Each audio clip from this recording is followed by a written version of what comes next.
Welcome, hello gamers from around the world. This is Boxenberger, the video game enthusiast from Germany, and I would like to welcome you to today's episode of the World of Gaming. And we almost screwed the intro up, but only just almost. And we have our beautiful co-host now completely from a different angle here. Dutch, what is happening here with your setup, man? What is happening? Yes. So I've just been reworking it a little bit, making it a little bit neater, a little bit more tidy. Rewired all the cabling and things like that to make it a little bit less cluttered. Nice. So it's a bit less of a mess, a little bit easier on the eye, especially to work from. I've got my Stream Deck over here for when I'm podcasting, so it's nice and easy to access. Lighting from both ends over here. So yes, it's much less. Especially, you know what it's like. If you've got a cluttered workspace, you've got a cluttered mind. Yeah. So declutter the workspace, much better. Streaming setup is perfect now. So. I like a clean desk, man. I have my desk always very clean. Yeah. Yeah. In the office, I'm not. People are not happy with that because everyone's desk is like cluttered, and I have like one pack of chewing gum on my desk and one pen, and that's it. Besides mouse and keyboard, of course. I'm exactly the same when I'm at work. Everything's lined up. Again, it's OCD. It's absolutely OCD, but everything's lined up in certain places, and it has to be tidy at all times. Yeah. And then other people's desks, I'm like, it drives us nuts because other people's desks are just like everything everywhere and cups and bottles and like, oh. Yeah, man, I don't know why people do that, but hey, whatever works for you, right? Whatever works for you. So, ladies and gentlemen, welcome to the Tidy Office podcast. Today we're going to talk about how to keep your desk clean and a lot more. Podcast. So we apologize for being a little late. Dutch, you had your mom over, and that of course comes first. So, but now we are here, and we want to welcome everyone in the chat. A lot of familiar names there. Shout out to you guys. Welcome to the show. Welcome to everyone who listens after the fact here on YouTube or on Spotify, Google Podcast, Apple Podcast, wherever you're listening. Welcome to this show. We have an awesome show planned today, guys. We have an awesome show planned. We are gonna talk so much about all the things that happened in gaming this week. And since GDC is going on, we have some really fire topics here. We're gonna talk about Unreal 5 and Hellblade 2 in particular. We will, of course, talk about an awesome game that we got to play over the weekend, and that is Diablo 4. We're gonna talk, of course, about some new Xbox strategies that have been announced this week. We will talk about the leaked Spiderman 2 release date, Redfall Previews. We will talk about the new Witcher, one of the new Witcher games, man. Some stuff has happened there. Zelda Tears of the Kingdom, Call of Duty, of course, like every week, and so much more. But first, we're gonna talk about the games of the week.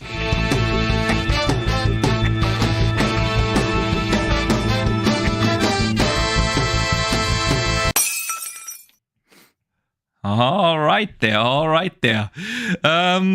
So, Dutch, we will talk, of course, about Diablo in a second, but I definitely want to hear from you and, of course, from everyone in the chat. What have you guys been playing besides Diablo? Because I know that you played Diablo. I have the proof here right on screen running. It's the two of us. Not me, that's Gandalf. I don't know who you're talking about. It's Gandalf. That's Gandalf.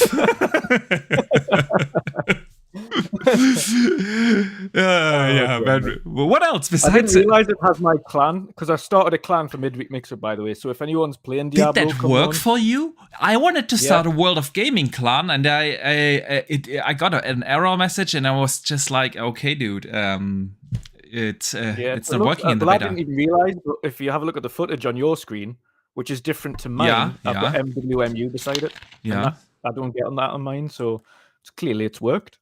So that'll be open for anybody who wants to join a Diablo clan on when it launches, or even beforehand in the open beta. But yeah, as you know, Boxy, I've been playing Diablo, and to be honest, when I started playing Diablo, it was really hard to want to play anything else. It's so true. Like I've tried this week. I've tried. So I've played Sea of Thieves because I play that every Tuesday for Sea of Tuesdays. That's always awesome. That started a new season again, season 9 this week. So there's been a few updates and a few additions there with new story quests and new add-ons and tall tales and a few map changes and quality of your life changes and things like that, which is nice update. A few things to make certain basic things much easier to do and quicker to do. I've also been playing. I played a little bit more Sonic Frontiers to try and get back into it again, and I'm trying my best to like that game. It's okay, but it's not great. It's what is it that doesn't click with you? It's the open fetch questy bits. Like you don't need that in Sonic. Like there's certain other things that are like really cool, and you've got these little worlds that you go into and that are more akin to previous Sonics, where you've got to race to get to the end and you do the damage and things like that, and you've got like high scores to beat and how quickly you can get through the track, which is awesome. But then you've just got the open world segment where you talk to like the main characters and they're like, oh, come and help this little furry creature find his soulmate, and come and do this, and then go and do this weird puzzle with bees. I'm like, this is just nonsense. Like, and even people watching the stream were like, the boss fight at the end where you turn into Supersonic was the highlight of the stream, because like the gameplay in itself was pretty boring to watch. And you don't like if that's somebody watching the game, never mind playing it, it's not going to pull them in to want to play the game in itself. Yeah. I know there's a few people that love the game. Like, obviously, Vin's a big Sonic fan, and he loved it, and he finished it. But he also likes pineapple on pizza, so how can we trust his judgment? Also, and Everborn was the same. Everborn really loved the game, but I cannot see past the boss battles where you turn into Supersonic, which is cool, and the music's awesome. Like the little stages where you just Sonic running through, and you've got to go really quick with the awesome music. They're brilliant. The boss battles are brilliant, but everything in between, like the open world section of Sonic, needs a lot more work if they're going to go down that route again. Okay. Like, so much more work. It is that open world segment of Sonic is just filled with things to kill or puzzles. Yeah. And that's it. Like, there's no story in between there, really. And you're kind of forced into side quests to complete the story in order to get to the next boss, and none of them side quests are interesting. So it's one of them, like, if it's on thankfully I got it as like on super sale, so I got like the deluxe edition for Christmas, with a voucher that I'd got along with Godfall, along with Ollie Ollie, as well. So I got 3 games for less than 50, and 2 of those were deluxe editions. So no real harm done there. So yeah, that's good. I'll play through it a little bit more to see if it gets any better. But as it stands, I would say if you're interested in trying the new Sonic, wait until it's on a deep sale. Sale. I doubt it's going to go into Game Pass. Yeah. I doubt it's going to go into a service, to be honest. I can't see it going into any of the services. So I would say deep sale if you're going to get it. Other than that, I don't think I've been playing anything else, to be honest. Again, I've just been waiting. I've pretty much been waiting this entire week just to play Diablo again this weekend. I cannot wait. Can't blame you. Yeah. Let's talk about Diablo in a second. Let's see what people in chat have been playing. Where does this chat start? Right there. So Thanaros is still playing Atomic Heart, and other than that, he's been loading up his Wii U. Oh, going some. Can we call that retro? Probably I would say not that's retro yet. by now. It's getting. I mean, yeah, it's. I mean, is it what 10 is years old retro? now? I don't know. Is the 360 retro? It's getting there. It's getting there, right? It's 18 years old, so Yeah. you got to think about Make us that. feel old. Thank you. No. I remember Let's picking not that thing up. let's not go down that road. So, what else have people been playing? Ziki is playing Halo, Fortnite, Rocket League. That's cool, man. You're hitting the multiplayer games. Bellantone, Soul Hackers 2, and he's waiting for the Forza Horizon DLC. Yes. Right, that's next week. Yeah. By the way, Thanos liked Sonic Frontiers. He says it was dope. Pyromat says what Sega fans really need is a new Jet Set Radio game remaster. Yeah, man. But I'm with Dustin Lambert here. If I get one wish, which gets a remake, it's Skies of Arcadia. So what else? Stuffed Sean is playing Halo. Decaro has been playing Diablo, of course. Wolchen and Valheim. Andrew Culinani, he says he just got Dragon's Dogma. That is cool. Nice. That's a classic. Yeah, that's classic. Dustin Lambert plays Gundam Battle Alliance. That's cool. So yeah, man. Besides Diablo, what have I been playing? Of course, Age. I'm not gonna talk about Age much this week, but after the weekend with Diablo, has it not been a good week? It has not been a good week. It has not been a good week. No, it has not. You can tell when it's not been a good week for Age because he doesn't want to talk about it. Yeah, I just don't want to talk about it. But to be fair, what I realized with Age is really, you gotta stay in your game, man. You gotta stay in your game. For instance, I didn't play Age over the entire weekend because Diablo, and I was not playing Age for like 4 days. And when I got back into it, it was really like, okay, you lose your, you lose your. How do you say that? Your mojo. Yeah, you lose that. It was not the best week. And also, it's like servers are still full, but it's only full with the pros.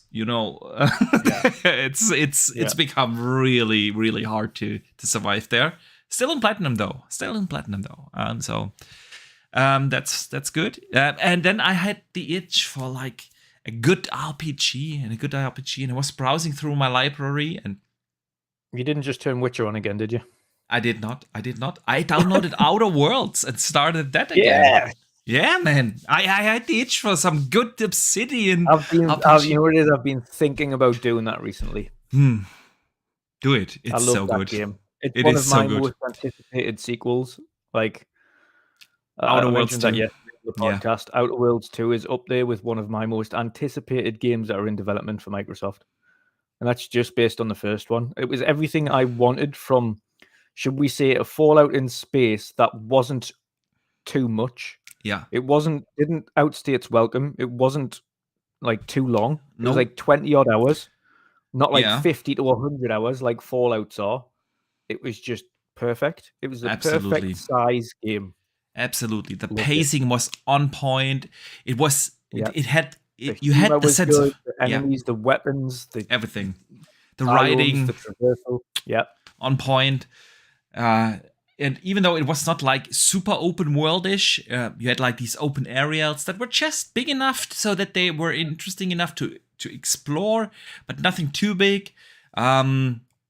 And I see Bellantone bought the both expansions last week. I already finished both of them. They are both fantastic. And much like The Witcher, I was going to say, like The Witcher, the expansions are just as good, if not better, than the story on the main game. Yeah. And that is quality. It is definitely quality. It is a fantastic game, and so I had to start that again. And man, it just looks and runs so good now on the Series X with the next gen patch. Butter smooth at 60, Dolby Vision on my OLED. The last time I played it, I didn't have the OLED yet, so it pops, the colors pop, and it's just, it's good, man. It's good. Nice. Yeah, but yeah, so I have that. And then, of course, Resident Evil 4. I have not played that yet. I've seen a couple of people move to New Zealand again. Yes. Which I have not, because I simply did not have the time. But that's going to come out. So, and other than that, of course, let's talk about Diablo, man. Yeah. So, guys in the chat, let us know. I will put up a poll. I want to know from everyone who played it.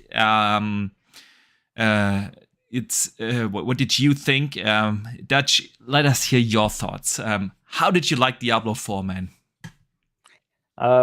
The simplest way to put it is this is a return to form on the Diablos we expect. Diablo 3 was okay, but it was nowhere. Like, I've had more fun in this several hours of beta on the weekend than I've had in the entire time that I've played Diablo 3.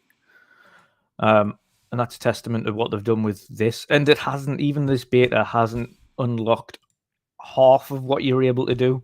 Like, we have no idea what the kind of the end game is. We have no idea what the other kind of legendary weapons are, and a lot of the skills, because you're limited to level 25, so you haven't unlocked everything at that point. You haven't got your mounts, which you're able to do. Main box, you didn't even get a chance to play against the world event, which But what was that, man? That was the only disappointment for me. I was like, I'm looking forward to that. And I thought it is something, the world boss that is like spawning once an hour, or I don't know, something like that. But then it was literally like 4 times a day, and the one that we missed was 6 o'clock in the afternoon. Yeah, that was the first one. That was the others were super late. Yeah, in the middle of the night. So yeah. But yeah, they're the only things we haven't had a chance to do, really. I think what the beta gives you is a substantial amount of the actual game to get in, play, try out. I think we mentioned it as well with the loot. We think the loot is intentionally over the top in how much it gives you in terms of both legendaries and equipment, etc. But I think that's designed so that you get a good feel of what legendaries feel like and how being super powerful feels like in the game. But no, it's it's obviously there's some balancing that they're probably going to have to do. We noticed immediately playing as 2 sorcerers, that we'll be wiping out rooms like it was nobody's business. The sorcerer feels so OP. Later, I will put on like a good hour of the barbarian as a class, and you can tell it's night and day difference. Sorcerer is so OP. It is. The sorcerer is by far the most powerful character in the game, without shadow of a doubt. And obviously, we still have druid and necromancer to play, but I struggle to see. I think the second most powerful would have to be rogue. I've seen a few builds. I played that as well. After we played and reached level 25, I started over with the rogue again. Didn't finish it to 25. I stopped at level 17, 18 or so. But yeah, rogue is also really good. Yeah. And I've seen someone with certain attachments and a legendary bow and enemies again just to get obliterated in like one foul swoop, and that's not something you get with barbarian. No, barbarian, like you need to really grind up and get his super powerful attacks up before you do any real damage. And I know that a lot of people love to play the tank. The barbarian is like the guy. And again, I want to, but I have a big feeling that it doesn't, like, the barbarian won't start getting good until higher levels. Probably well past that in the demo. I call it a demo. It may as well be a demo. It gives you a lot in the beta. We have a statement from Rod Ferguson on that. Because he was like addressing exactly what you said this week. So he said, the word beta nowadays has kind of been misconstrued, where people start calling things a beta that's actually a marketing beta, and it's just another term for a demo.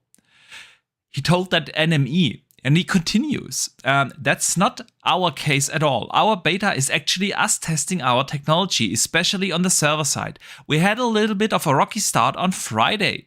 We put out 6 hotfixes over the weekend. We solved dozens of issues, and all of that work is going to pay off next weekend and then we pave the way for launch. So yeah, according to Rod Ferguson, man, it's not a demo. It's wild because it feels like it's got enough content to be Yes. a large demo. Yeah. And to kind of say that you've got per character at least 4.5 to maybe 6 hours worth of gameplay per character. At least, yeah. At least. And obviously there's 3 characters to choose from currently. As of the weekend, you've got an additional 2. So you've got 5 characters to. So basically, you've got about 40 plus 50 hours worth of gameplay in a beta if you do all of those characters to max rank. And again, that's not including the world events that'll be available this weekend at certain times. So I'm going to try and do one of the world events and see if I can kind of capture some footage on that as well. It's just so well refined. Now, the cutscenes are absolutely magnificent. The acting's brilliant. Yeah. Lilith as an antagonist is just phenomenal. Absolutely, man. She's like really badass. There's this one, not spoiling anything for those who will play it over the weekend for the first time, but at the very beginning, after like, I don't know, 10 or 15 minutes of gameplay, you have a cutscene with her in a church. You know exactly what I'm talking about. Yeah. And if you're not convinced about the fact that she's an awesome antagonist after that scene, I don't know what's going on. So let me briefly ask you a question from Thanaros, because he sends in $5 as a super chat. Super appreciate that, man. And he asks, and it's a great question, never played a Diablo game before. How would you describe it to a person who never played PC RPGs before?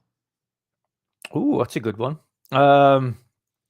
So Diablo for me is, I would still describe it as a kind of an asymmetrical top-down version of a huge Skyrim, where your characters rank a little bit different. Obviously, they rank up like you would in that. You still get the armor and the loot that you do to get your characters up. You get new weapons, you get new clothing.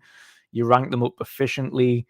You've got your skill trees like you would do in a big open RPG. The difference is just the perspective that you're fighting at, and the amount of enemies on screen. It is ultimately just, and again, I had this in my stream as well for those who've played it, who said, I would love to see Diablo as a first person. I said, it wouldn't work because there's too many enemies on screen and you wouldn't get anywhere. Yeah. You would die. And especially when you're talking either co-op or 4-player, the enemy amounts and the amounts of enemies on screen scale accordingly. So the more people you have in your team, the more enemies there are in caves and segments and open worlds, etc. So you need to really balance it. So it works best like this. But it's a huge open world asymmetric RPG. That's the easiest way to do it. It is a large role-playing game, a very large open world asymmetrical role-playing game.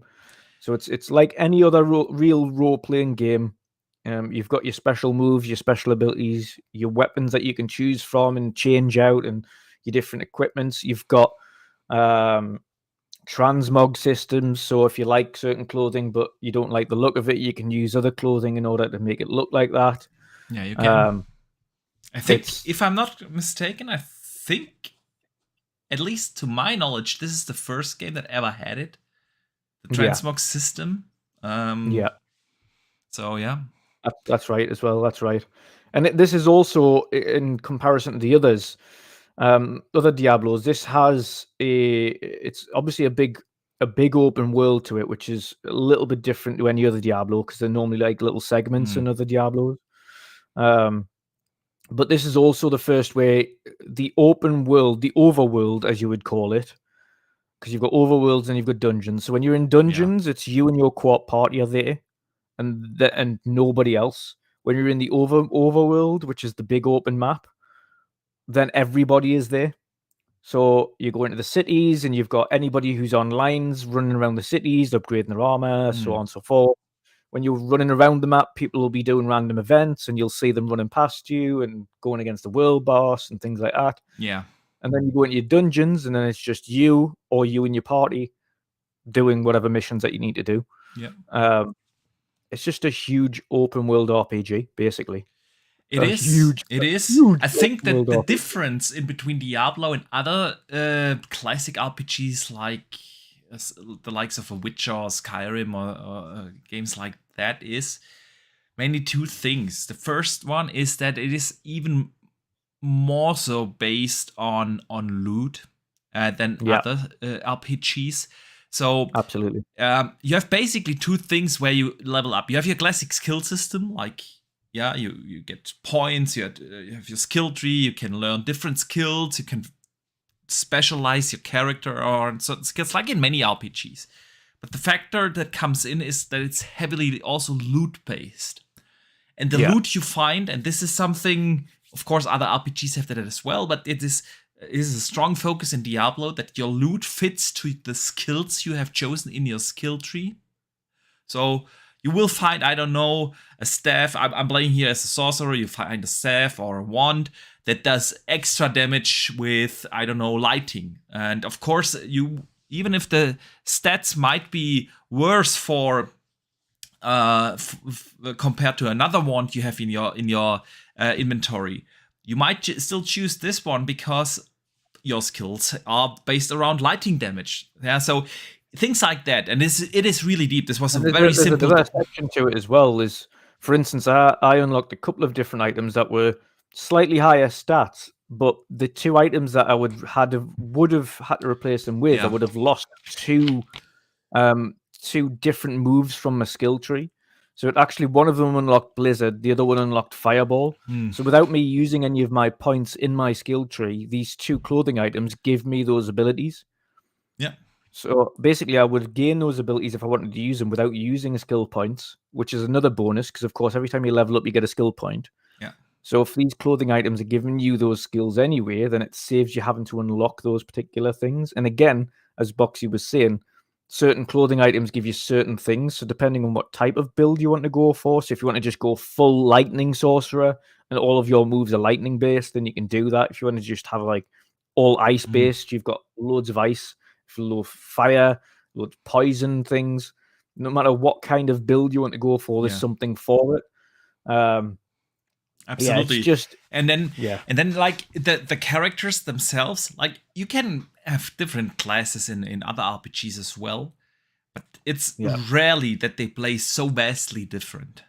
They do play so different. It is so different. Insane. If you compare that to other RPGs, you rarely find that in RPGs. The rest, Dutch, I fully agree with you. It's your open world, and this one here is now really open world. Action RPG. So, but it's just done really well overall. That's why people love it. By the way, I need to clarify one thing. Pixelbit G in the chat, shout out to you, man. He says, he says that I meant that this is the first Diablo of Transmog. No, I think the first Diablo, like what now, 24 years or 5 years ago or so, that was the first game I can remember to have a transmog system. There might have been others before that, but it's the first one I can recall. We have to give them props as well, because again, the character that you choose, you design, you create, etc., plays a much bigger part in things like cutscenes. Yes. And being able to visually look at that character now. So the actual character creator that they've got for Diablo 4 is much more in depth than ever before. From haircuts to hairstyles, beards, tattoos, piercings, eye colors, you name it, they can do it. Your body types, your face, whatever your face looks like. And those represent, if you're in a cutscene, you're represented as that character in the cutscene. You're not just a random character in which the is cutscene, new to Diablo. which is new for them. Yeah. They had always amazingly pre-rendered cutscenes, and this time they render them in real time, and the lighting is exceptional in those. And the overall game as well. I mean, look at the footage here, guys. Put your players to 1440p, 60 FPS to really see the beauty of this game.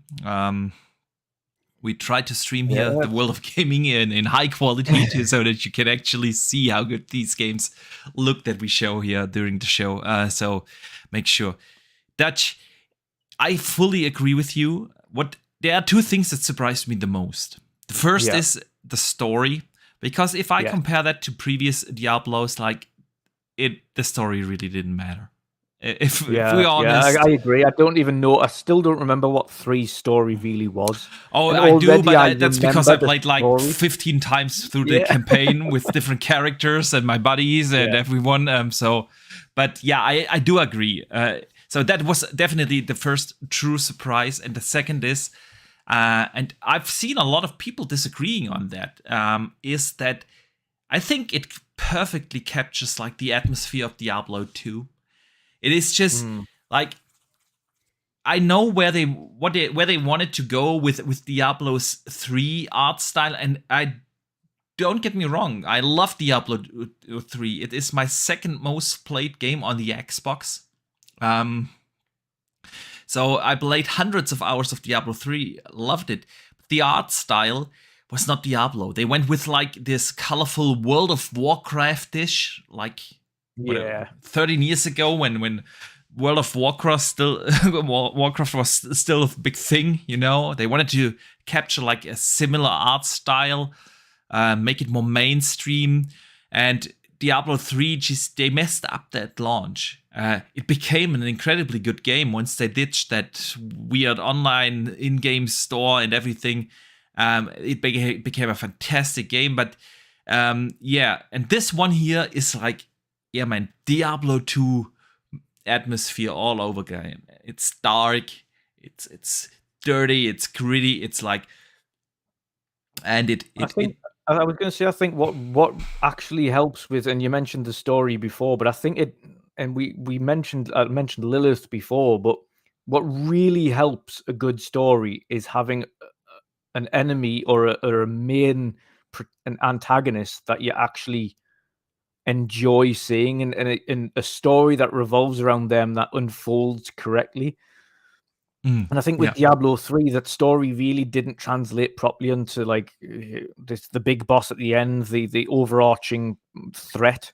And Lilith, you can fully see the overarching threat from the beginning, and she's just the way they've done that story with Lilith and people that are interacting with her, and people and the stories that intertwine with her and what she's doing to the world. Yeah, it's so much more interesting than previous Diablos. It is, absolutely.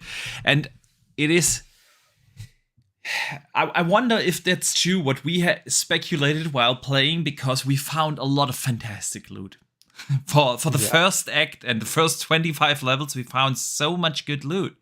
If they can continue that pacing till you reach level 100, which is apparently in the level cap in the main game, then if they can continue that, awesome. If they dial it down, still awesome. But the game is so well balanced, not in terms of the characters, we talked about that, but in terms of how, you know, the loot fits to the dozens of different abilities. Like in the sorcerer class, you already can focus on lighting damage, on fire damage, on ice damage. You can focus on passive skills. You can focus. There's so much to optimize, and you know that's what I love about RPGs. It's always like me thinking of how can I break the system and become OP really soon. Really trying to figure out, okay, if I combine this skill with that hat and put that gem in that chest and everything, and then I'm gonna nail it. I love that, and it has such a deep system. I love how they innovated some parts of the game with the open world and the open or shared overworld. I love it. It's so cool when you go through the main city and it's not just full with NPCs like in the previous Diablo games, but with actual random players. Yeah, you see everyone's busy doing things, and then you go outside of the town and you have that world event going on over there. You just jump in, get some cool loot, move on to your dungeon, and then you're on your own, and it plays perfectly in co-op. I had a blast playing with you, but I had the same blast just playing solo. Pounding my ways through the hordes of I think we were both underworld and giddily laughing though when we were two sorcerers together because we were just like it was just like this is ridiculous how OP we both are. But that is the cool thing. That's usually the cool thing about Diablo, but that was obviously locked in the beta, that you can adjust the world tier. So you simply make the enemies more difficult. If you feel OP, you can make the enemies more difficult, and you will actually get a benefit for that. You gain faster XP, you get more loot, better loot, stuff like that when you increase the difficulty. So whenever you can really balance a Diablo out. It has always been like that, but unfortunately they only had 2 world tiers open in the beta. So, and we definitely needed a higher world tier, man. We needed a higher world tier.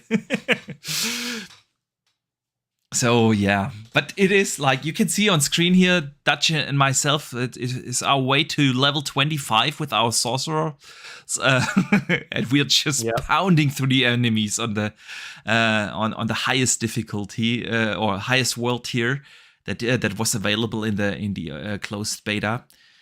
So yeah, man. So you're looking forward to the next weekend, man. Like, let people know what they can play next weekend, because there's exciting stuff coming in Diablo, right? Yes. There's lots coming. So obviously this weekend specifically. So of course, for those who haven't played the open beta at all, you've got access to the first 3. So you've got Rogue, Sorcerer, and Barbarian. But it also unlocks an additional 2 characters, which is Druid, who controls animals, wolves, fantastical beasts, etc. And then you've got Necromancer, of course, who controls the dead. Yes. So you can raise the dead and have your own army of the dead to come and fight alongside you. So there's 2 other awesome characters being unlocked for you to try out. And a good thing, I say, a kind of additional thing for this beta specifically, is it gives people who are excited for the main game or looking forward to the main game a chance to try out all the different characters to know what they're going to be playing as their first playthrough. I know a lot of people as well, much like me and Box, you might have 2 or 3 characters on the go at the same time, where we jump into each one of them and kind of get them all through to the end. But for those who just want to play through as a singular character, it'll give you a good option, a good ability to try out all of these characters before the game launches in June. And I've never had so much fun in a beta.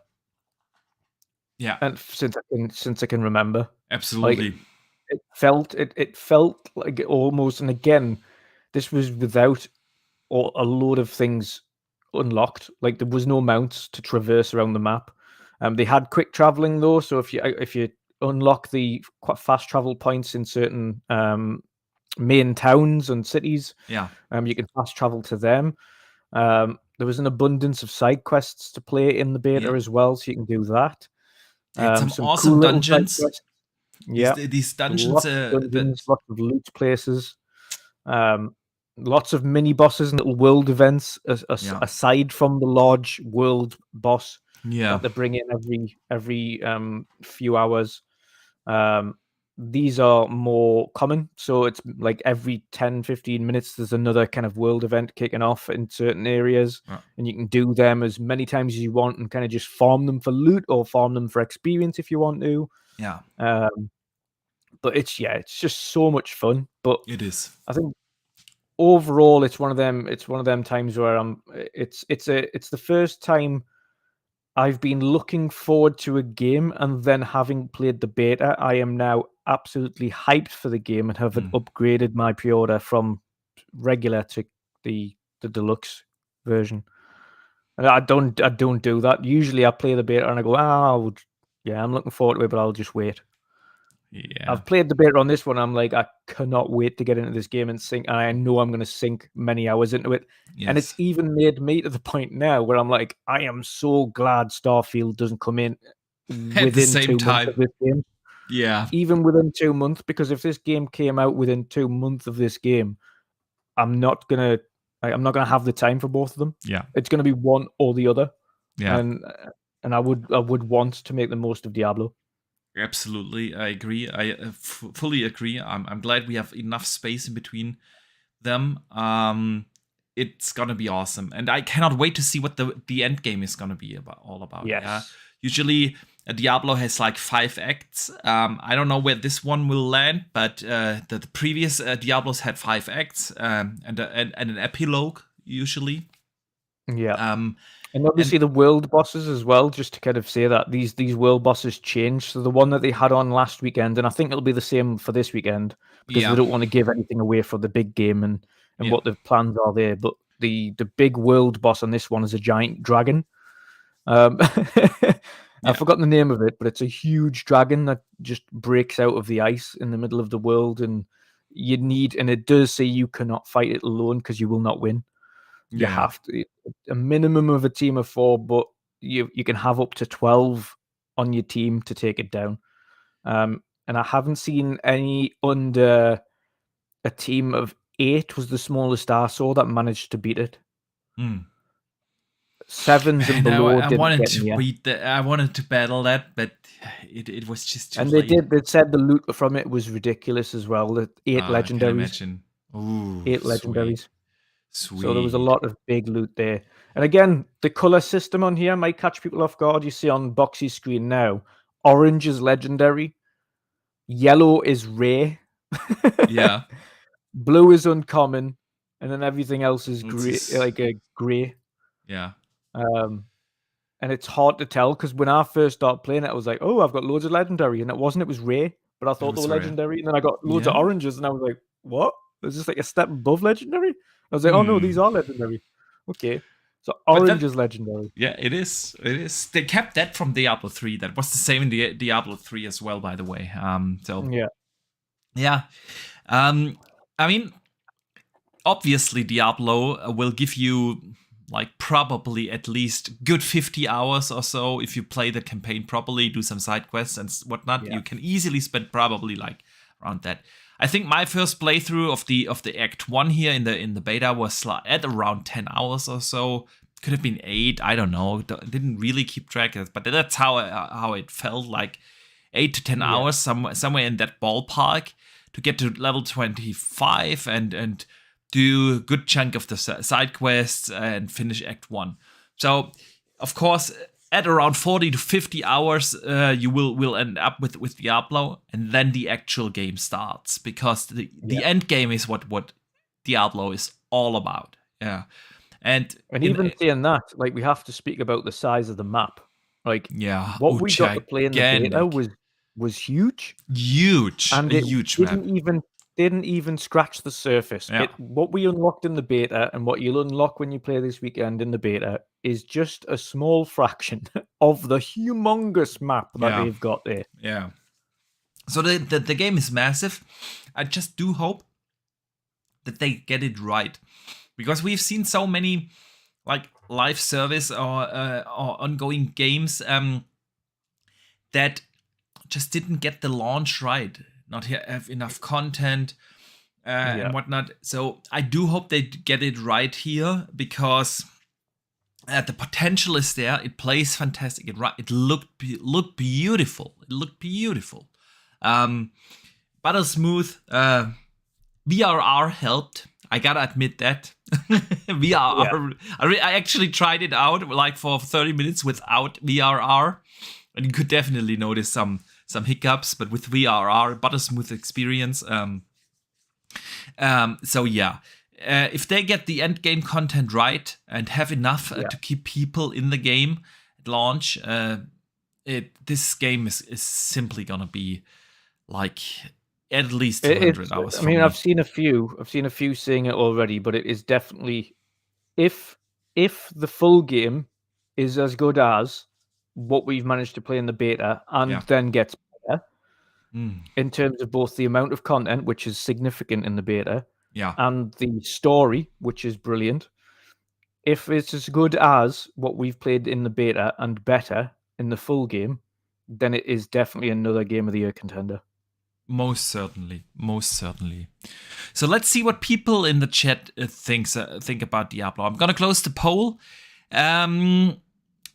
And here is the result. I asked, what did you guys think about Diablo 4? 53% said they are waiting for the open beta. 30% said absolutely awesome. 14% said not interested. And 2% only said not as good as Diablo 2, which is considered to be like the best one yet. You're gonna get them because Diablo 2 was like the pinnacle of where Diablo's been so far. Yeah, and that's what people wanted. Absolutely. So, but honestly, from what I have played, this one, it is, again, it captures the atmosphere. I just got Diablo 2 vibes, but with a lot more modernized systems. Like, starting from the looks of the UI, of course, the UI looked like Diablo 2. But it you could handle it like in a modern day game. I much preferred the upgrade and the equipment methods and all of that stuff over Diablo 3. Like everything in this game is so much clearer, much more user friendly. Absolutely, and I don't know whether they will keep that for the main game. But for the beta, it was more or less free to reskill. Yes. And completely free to reskill, which was awesome. I hope they do keep that. If they keep that, that is brilliant. That is brilliant. Yes. Because it was so cool to just try out different builds,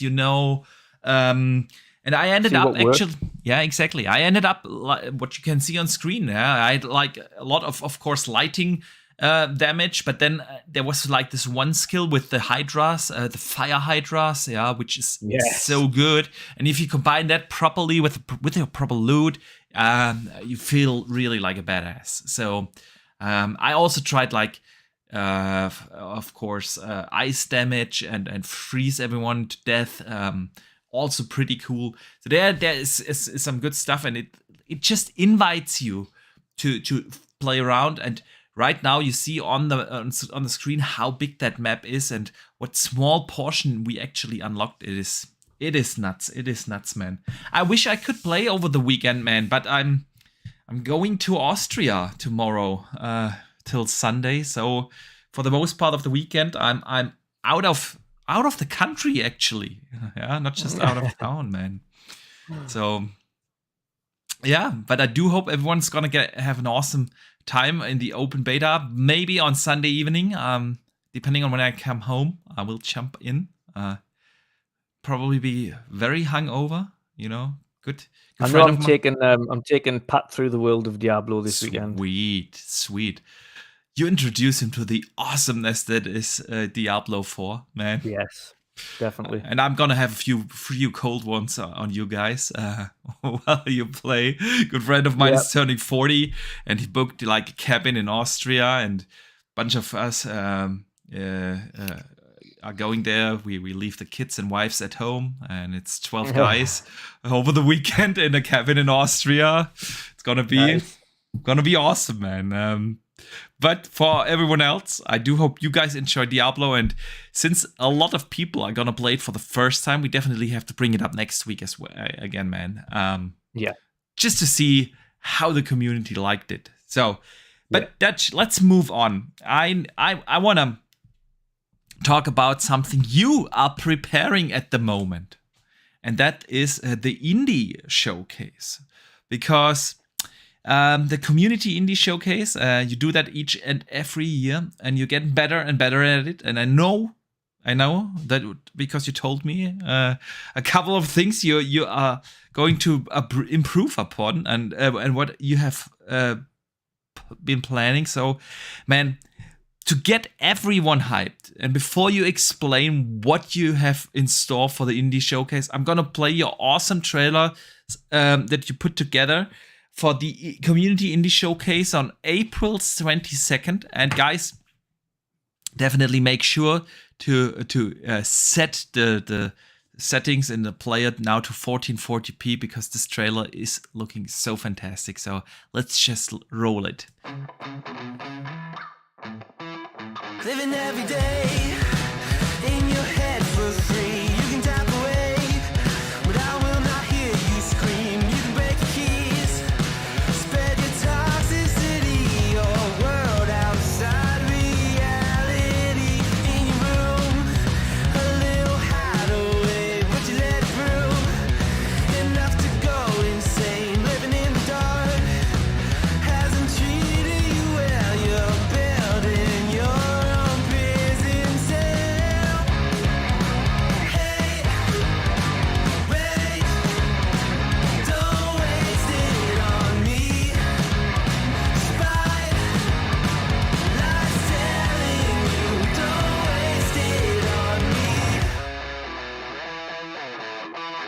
Did I brush you off?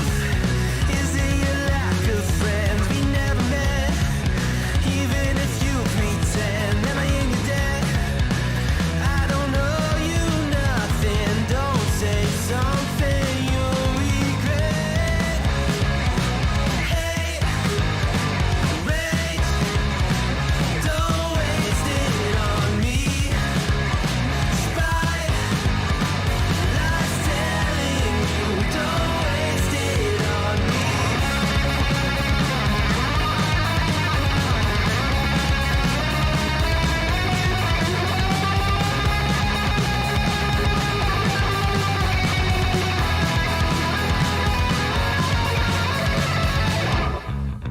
Hate, rage, don't waste it on me.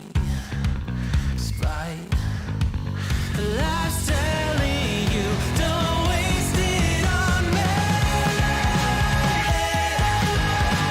Rage, don't waste it on me. Spite, life's telling you, don't waste it. I'm telling you, don't waste it. Life's telling you, don't waste it on me.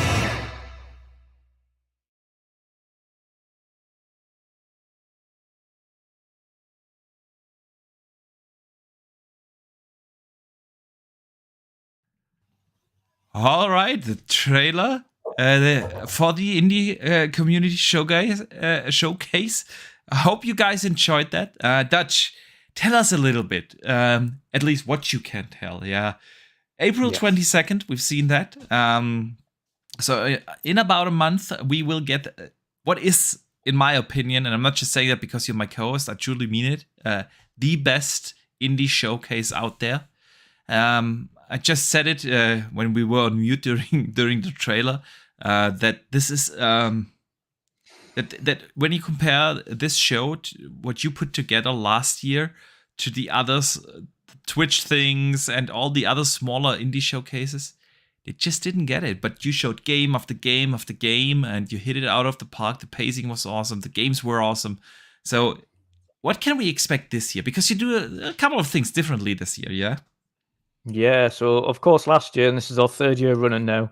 So last year Yeah. we had one large show that was not far shy of 4 hours in length, which was ultimately one of the gripes we had with some of the more, should we class as professional showcases that have been done by big companies, where they do these uber long indie showcases. And as much as we had some awesome content throughout that almost 4 hour period, it still felt a little bit long winded. And of course, you don't want to have to force people to sit there and kind of, as much as the games are awesome, that's a 4 hours out of their day. And of course, I'm not Iron Lords. I'm not one of these where they come out in their thousands to watch it just yet. But yeah, it still felt a little bit too long. And there were a couple of duplicates where we showed trailers earlier on and then extended, or some gameplay segments further on in the show. We're cutting that out entirely now, so you'll only ever see one game once. But it's going to be 2 shows this year. So we'll have one on the April the 22nd at 6 p.m. GMT, which should be 1 p.m. EST. It'll be around about the 2-ish hours mark, maybe it's a little bit over. It'll have around about 70 plus games again. Last year we had over 100, but again, we're doing 2 shows this year, so expect 70-ish games on both fronts. So you'll get 70 games in 2 shows, so 140 games this year, not just 100. So a big change, which means you get 2 awesome 2+ hour indie showcases this year. You're going to have 8 content creators on the first show and equal amounts on the second show. They'll be either choosing their picks of indie games that are coming out this year, or have recently or just released as of when the showcase goes live, as well as some brand new trailers for games that haven't been shown off yet, some in-development footage or some alpha footage for games that are currently in development, some new reveals, some special guests, and some special appearances as well. Both from developers and those who work in the industry. Yeah. So yeah, there's some big things happening. Big things happening. Of course, game giveaways like we did last year. There's going to be quite a few of those. It's a lot of work, but it's so awesome to see the feedback. Last year was by far our most successful. We had over, I think it was close to 400 people watching it live. We had a bit of an issue last year where we had some load of bot accounts coming in that made it look like there was about 1,500 people watching, but actual numbers was about 400, which is still unbelievable for us, considering kind of the channel only has 1,700 subscribers.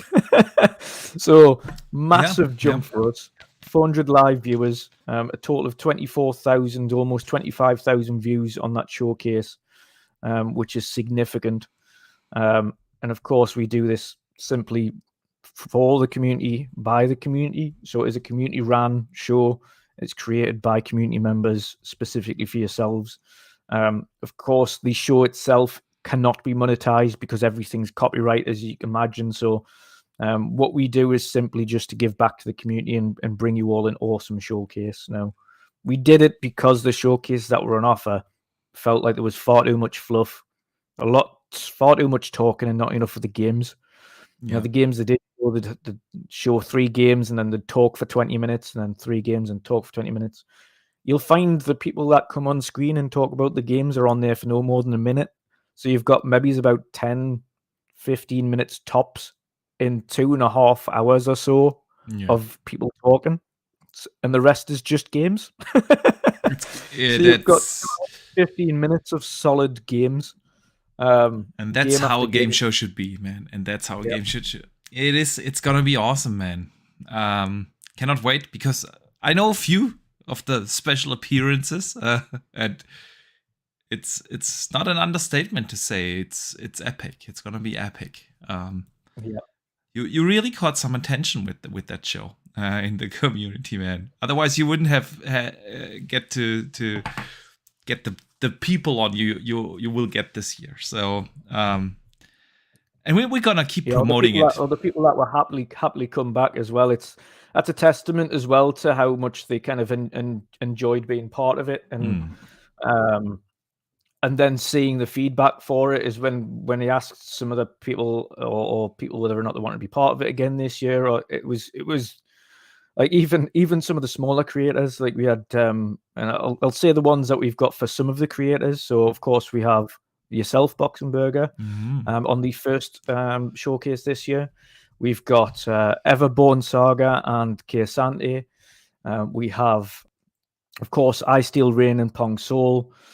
We've also got Duncan from was Gamers Watch, now Complete Xbox, coming back to do a segment on it again, among many others. Again, I'm not going to name them all straight away. Mr. Boomstick, of course, is going to be there, and he's going to be taking part again in this first showcase.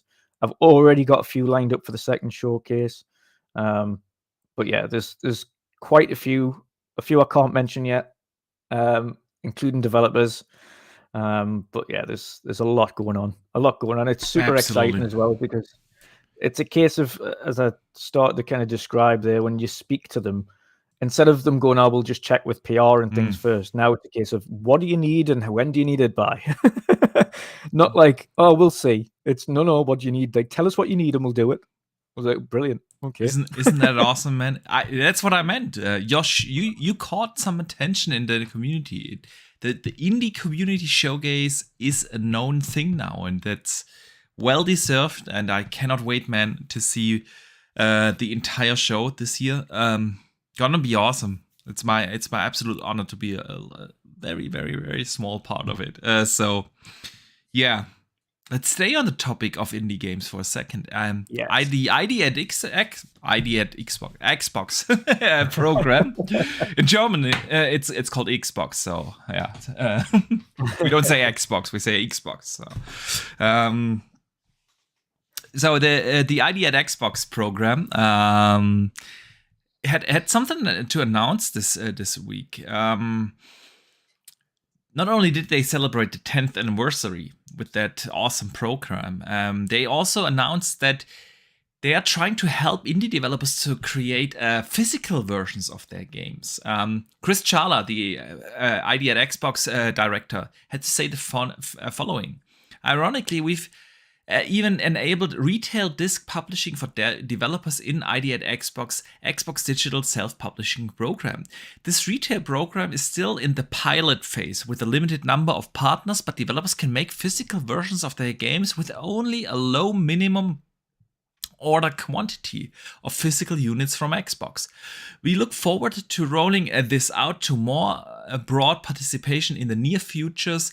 Devs, please watch our April newsletter for more info here. So, man, hearing that Xbox is now not just on the digital side a forerunner for indie games, but they are also trying to get physical games out for some of these indie games. What do you make of this, man? Yeah, it's awesome. There's always those odd indie gems that you get where you finish playing it and you're like, yeah, God, I love that game, and I'd love to have a physical version of it just to add to my collection. And it's very rare that they get the opportunity to do so. And the reason it's rare for indie developers to do that is because it costs a lot of money for the physical reproduction of the games, yeah, the distribution, absolutely. True, and everything in between. So it's not an option for a lot of indie developers to make physical versions because it costs too much to do so. Whereas digital versions is easy. Once it's done, the code goes onto the marketplace and that's it. Then everybody can download it. And it's very little outlay. Well, you've just muted yourself. Yeah, I know. I'm a little hungry. I have these little pretzels here next to me. So I can't stop, man. I can't stop. But what we've had to kind of rely on in previous years for some of these games is the overly expensive limited run games. Yeah, which do it themselves, but they charge through the teeth. And it makes getting some of these games cost like hundreds because it's like they only do collector's editions. They don't do just the normal physical version of it, like a boxed version of a game, which is a shame. So being able to offer these guys a chance at creating a physical version of their game to sell in kind of limited quantities, and then no doubt if they want to expand and increase the quantity, they can do so afterwards. It's an awesome option for them to have, and especially if it's a lot more cost effective to do so. Absolutely, man. I think I'm not a collector of physical games. I switched to completely digital way back in the 360 days. I think my first digital game was Far Cry 3 on 360. And ever since, I'm 100% digital. I did not buy one disc during the Xbox One generation. Not a single one. And of course... You know what? One of my only disc versions of games? Let me know. Diablo 3. Ooh. That is one of my only physical Xbox One games that I own. Nice. Why not? Why not? It's a fantastic game. So for me, that's not something for me, but I know that a lot of collectors are out there. I see Tim, the sorcerer, in the chat, who is getting already excited about this, and I love that. I love that Xbox is trying to do things like that, because as much as we go digital in this day and age, it's something people enjoy, collecting games, and I love to see these huge collections sometimes on Twitter where people just have them and show them off. I wouldn't have the space, honestly. I don't know, the 600 games or so in my digital library, and if I imagine them, I would need a bigger house, man. I don't have a big enough house for that, but I do appreciate Xbox supporting indie devs like that. And it's really weird because we've seen a big change over the years. When the PlayStation 4 came out, they were like this box that, people call it the indie station. Yeah. Because they were in the first 2 years, they were heavily relying on those indies. And then Xbox came in with the ID at Xbox program and just nailed it out of the park. And they have now become the platform for indie developers. We've heard it so many times that Sony is only promoting on the storefront, the big AAA. Actually, speaking of which, I've got another thing to add to this topic whilst we're on it. Please do.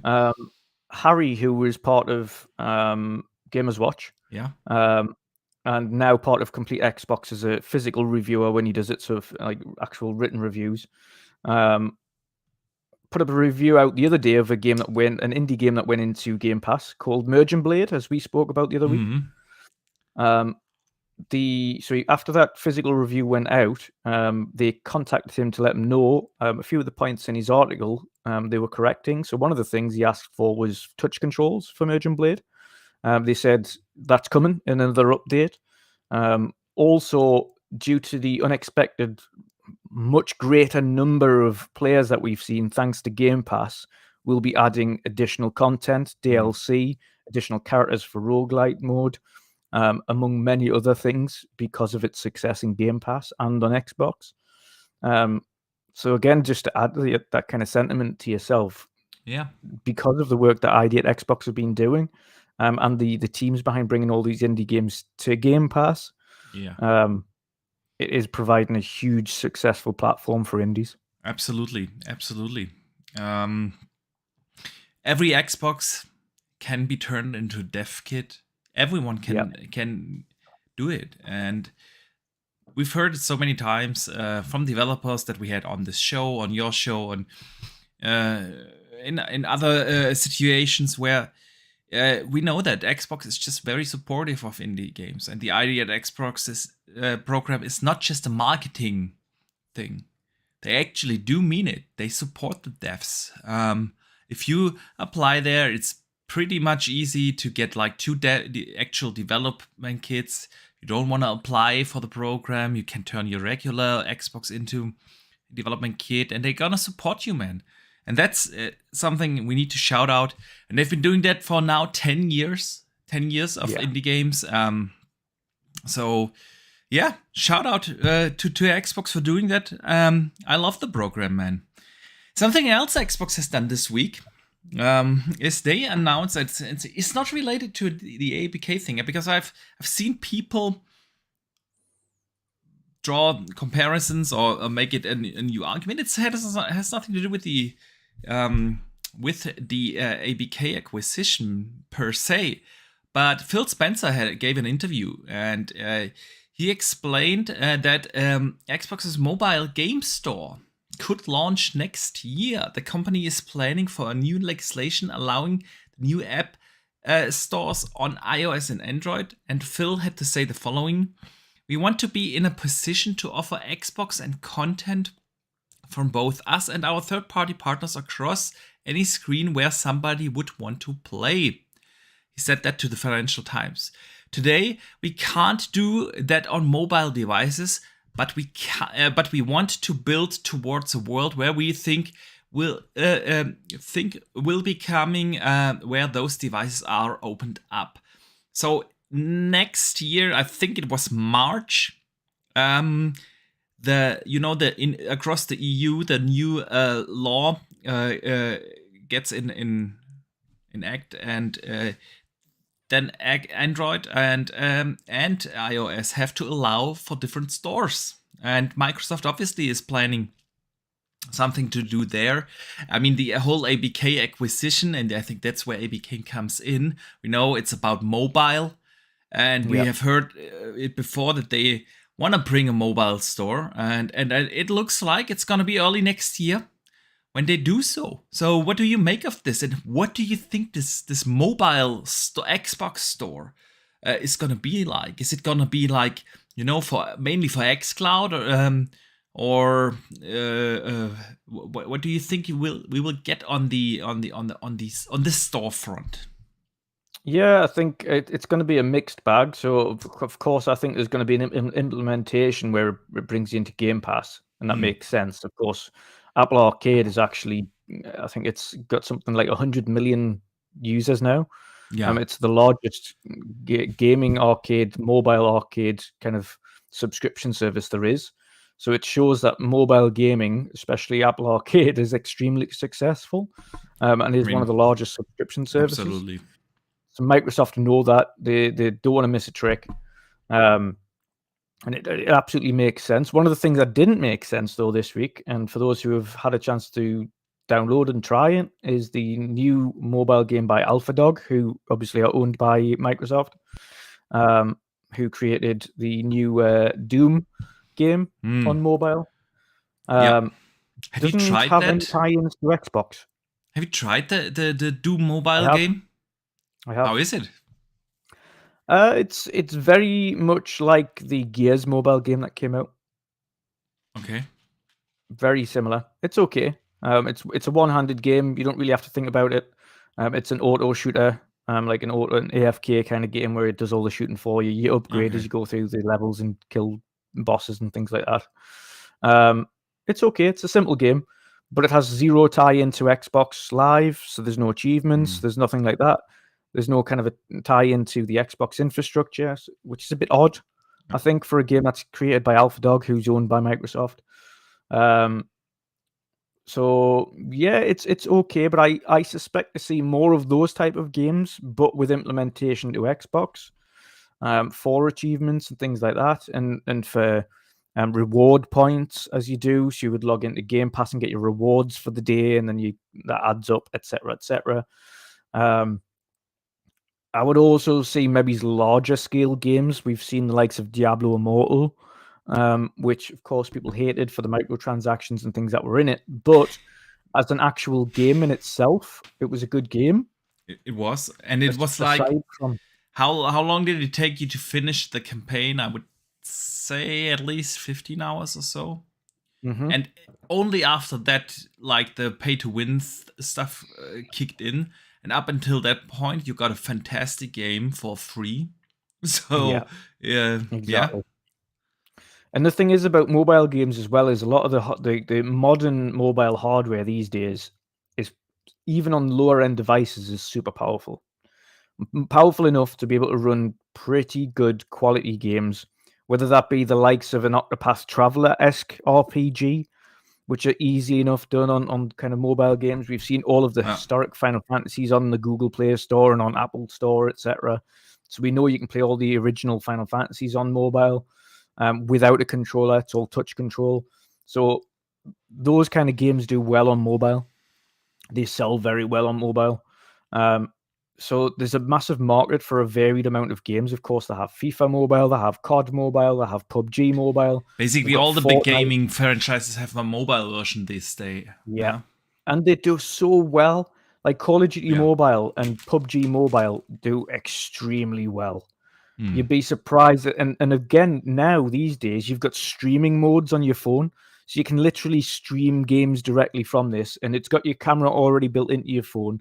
So you can stream your games, play your games on there. You've got your camera. You're already set up to stream directly from your phone. So streamers are already set up fully for it. So if you want to stream mobile games or be a mobile content creator for gaming, you can do that. So there's a massive, massive market there. There's a massive market. I suspect we'll see a mixed bag of content from Microsoft. Of course, with the ABK acquisition, you'd have the likes of Candy Crush, etc., going into the likes of Game Pass, which is massive. It is. My huge. wife plays the hell out of this game. But yeah, it's like, I get why Microsoft wants to get into the mobile space. It is by far the biggest gaming platform there is. It's not for me. I'm not a mobile gamer. There are occasional mobile games I try out. Of course, when Diablo came out, I gave that a chance. But I don't play mobile games. When I play on my phone, it's via xCloud. I do that, yes. But not the mobile games. They're not for me. Doesn't matter. It is, again, the biggest thing, biggest gaming platform in the world, and of course they want to get a share in that. And I thought about this a lot. I mean, in the end, I've said it enough times that ABK is not for me. There's really not much that excites me outside of the game we're watching right now, and which is, of course, Diablo from Blizzard. But we get a new Diablo like every 13 or 14 years or so. So, I'm not a Call of Duty player. And what else is there for console gamers? So it's not for me, but if it helps to grow Xbox as an ecosystem on mobile, they are more willing to invest even more in gaming. And that's, of course, something where we will benefit from. And hey, who knows what they're gonna do with that mobile? So maybe they have a great tie-in to Game Pass, a great tie-in into the Xbox ecosystem with that mobile store, and it entices you to actually give some new mobile games a chance every once in a while. So likes of Mighty Doom, like I say, that's just come out. Like Mighty Doom, it's an alright game. You've got like a spare 30 minutes where you're not doing anything and you're kind of just waiting around somewhere. You could easily play a couple of levels of Mighty Doom and then turn it off. I mean, it doesn't require you to buy anything. You can't even want to if you get super addicted to it. But these are nice, simple games. But I suspect if they're going to go into gaming, they're going to have a wide variety of things to be able to play. Then they're going to do some kind of ports of games that we haven't seen before that they might put onto that. They might commission, like as we've seen how well Call of Duty and PUBG have done. You never know, further down the line they might commission a Halo version or a Gears version of the game to go on there, a mobile version of the game. Tim in the chat just said, wait till they make a Witcher 3 mobile game. Yeah, that's... I was going to say I wouldn't put it past them. I'm super surprised they haven't. Again, they did kind of a Skyrim-esque like dungeon game for mobile, and I've forgotten the name of it now. But yeah, with how advanced mobiles are getting these days, there's absolutely there's the limitless possibilities. Really, they are like, my mobile is probably about 2, 3, 4 times more powerful than a Switch. And you can see what they do on a Switch. So yeah, I think it's again, this is future planning by Microsoft. It's not something for today. Absolutely. It's something for tomorrow. Agree, man. By the way, speaking of the future, yes, GDC is happening. Yes. Right exciting now, as we speak. The entire week is GDC week. Man, I love GDC. I love to learn how the magic is made. And yesterday we got the State of Unreal. And I mean, I think we all agree here that Unreal is like the thing for next gen. It is a truly next gen engine. There have been so many awesome tech demos that they have shown yesterday, including some that really look different to what we've seen so far as tech demos, like this one demo where we got a lot of foliage, this forest area, a car driving through that. We've seen in previous tech demos a lot of rocky mountains and areas, and this time lush green forests with fantastic lighting, incredible amount of detail, some great physics from the wind and everything. Looks stunning, looks absolutely stunning. But the thing that blew me away, and a lot of other people, and I know you as well, was of course a short little 1-minute trailer from Hellblade, where they shown off their facial animation technology, of course based on the MetaHuman editor that is implemented in Unreal 5. But what Ninja Theory made of this is truly, truly impressive. Real-time rendered Senua looking like, honestly, photorealistic. It does look absolutely stunning. That you've seen it, I know. Where is your hype level now seeing this? And what did you make of this technology, man? Yeah, it's absolutely insane. And they made a point on speaking on it as well. It's you can either use a camera rig or you can use your phone. Yeah. To use MetaHuman, which is insane. So for developers large and small, you don't need to have as you saw at the end of this trailer from Ninja Theory, you saw Melissa Juergens wearing the full rig on the front there to make sure everything was on point. But what they've tried to elaborate there is they've used this big rig that they've got strapped to it to get the most detailed version of MetaHuman, but you don't have to. If you want to use MetaHuman, you just need a phone. You can literally just record your face doing the animations with your phone, which is just next level kind of animation work that they're going into there. But it's just the level of detail that they've went into, and again, you mentioned the foliage and things like that from the Quixel team. Which was another level that they've went into, where they're saying kind of every little orifice, and you can kind of select areas where boulders fall down, and every little rock makes a difference to what the car's doing and kind of moves around, and the water and the leaves and the foliage. But you can kind of plan out just a small segment of the level, and then the engine itself can then mass produce segments of what you've thought in a large scale. So they did a 40 meter by 40 meter segment and turned it into a 2 kilometer by 2 kilometer segment by auto generation. And then they can just tweak things as they want, and then it's so simple how they did it. It is by far the most powerful but also simple to use engine in the industry, both for large scale AAA devs and for smaller indies, absolutely. And this is where I think we'll see the biggest payoffs. We're lauding the unbelievable craftsmanship of Ninja Theory here, and rightfully so, because the level of detail they've put into this character, and I cannot wait to see the full thing. But not just that, but the level of detail they've put into the clothing, the audio as well. For those who've watched the trailer with headphones on, which is what they recommend.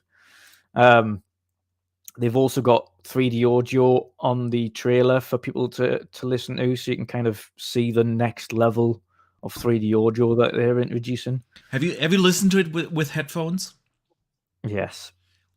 Dude, it is outstanding. The binaural audio technology was already an absolute amazing piece of technology in the first one. But from this trailer alone, you can tell it's gonna be epic in this one. It's not just the graphics; the audio is incredible, and like you said, the amount or the level of detail that they put in this game is just nuts. It's truly gonna set a new benchmark for gaming graphics and simulation and immersion and technology, gaming technology. It's gonna. You can tell they want to be that Naughty Dog of Xbox. They want to become this studio that just knows how to do good games visually, audio-wise, story-wise, pacing-wise. And they are one of the crown jewels in Xbox's crown. Most certainly. Without a shadow of a doubt. And I think when you see because the first game was created with 20 people. They had 100 staff at Ninja Theory at the time. But due to financial constraints and needing to generate money in order to make Hellblade 1, they had to essentially farm out 80 of the developers to other projects in order to generate money so that Hellblade 1 could be created. Yeah.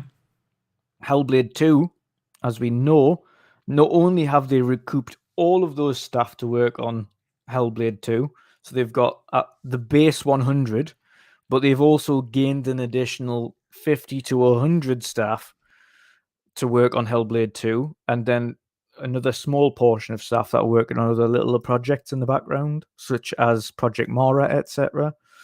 But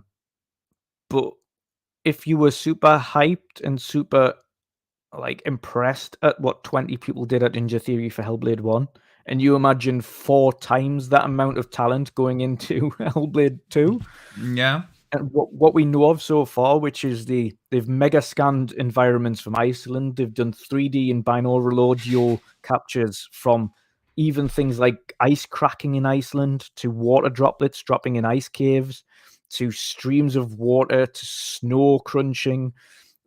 Everything that you can possibly imagine has been captured painstakingly.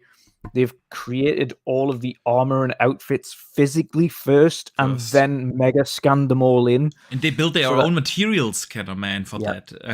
To scan those materials in. It's amazing. They've burnt items to make sure they looked burnt and things when they scanned them all in. So all of the items you see that she's wearing is actually items they've physically made first and then just scanned in. So it's not like textures they've made in the game. It's textures they physically made and then had scanned in. And then all you have to do afterwards is just touch up little bits, maybe to make it a little bit more 3D or whatever it is. But it's the level of craftsmanship at Ninja Theory. And this is why I'm super hyped for them, because it isn't just a normal game. I think Ninja Theory, when they put this game out, want to make sure it is absolutely next level. It is gonna be this game where we all turn it on and we say, okay, now next gen has arrived. This is gonna be this epic experience. And like you said, even things like them sending all the animators to martial art class to learn things. To get the guy who did the sword combat for Star Wars. Yeah, man. I want to see the combat in that game. I've seen enough, honestly. Yeah, we've seen like we assume that is gonna be the intro sequence where Senua walks into that cave with the big, fat, flappy troll thing. Yeah, and we've seen that. Good. I want to see the comeback, and then I've seen enough, man. And then I just want to play the game. So when do you think? I still think we'll get it this year, and I think with the return of Dev Diaries, with another glimpse at the game again now, like even if it is a small glimpse, you can just see how detailed that is, and that little recording we all saw was a live demonstration. So we saw it afterwards. Rendered in real time, man. But that was live, real-time rendered thing they were doing for that show. So we saw the trailer afterwards. It was uploaded afterwards, but that was recorded and done real time whilst the Unreal show was on. So that was Senua doing that little piece there and talking about, and you know what it is I loved about that little segment, which is clearly going to be in the game. Yeah. Is the feel of the words that she was saying. Oh yeah. It was so gritty, and it was like, it got you so hyped. It was like, I don't care about your gods. I'm going to kill your gods. I'm going to kill them. Oh, dude. I was like, yeah. Can't wait, man. Yeah. Super hype. But it's just the level of detail in Unreal, like as you mentioned before, Unreal is an engine. This is the one thing that I'm saying about, and you can see why Xbox have got such confidence in this engine as well, because they have, I think, out of every one of the major game companies, Xbox are using Unreal the most. They've got at least half, if not more than half of their titles being developed on Unreal Engine. Yeah. And that's testament to how much they appreciate what their partnership with Ray, but also the qualities of the engine at hand. And we know that Halo is also going to look at, if not already transitioning over to Halo going forward. Over to Unreal. And it makes sense on a number of factors. Now, of course, everyone's going to be concerned, how is it going to play for the gunplay? But they will be able to get the feel of the gunplay on Unreal. It's going to take time to get their custom engine within Unreal, where it feels like the physics are the same as Halo on Slipspace. Yeah.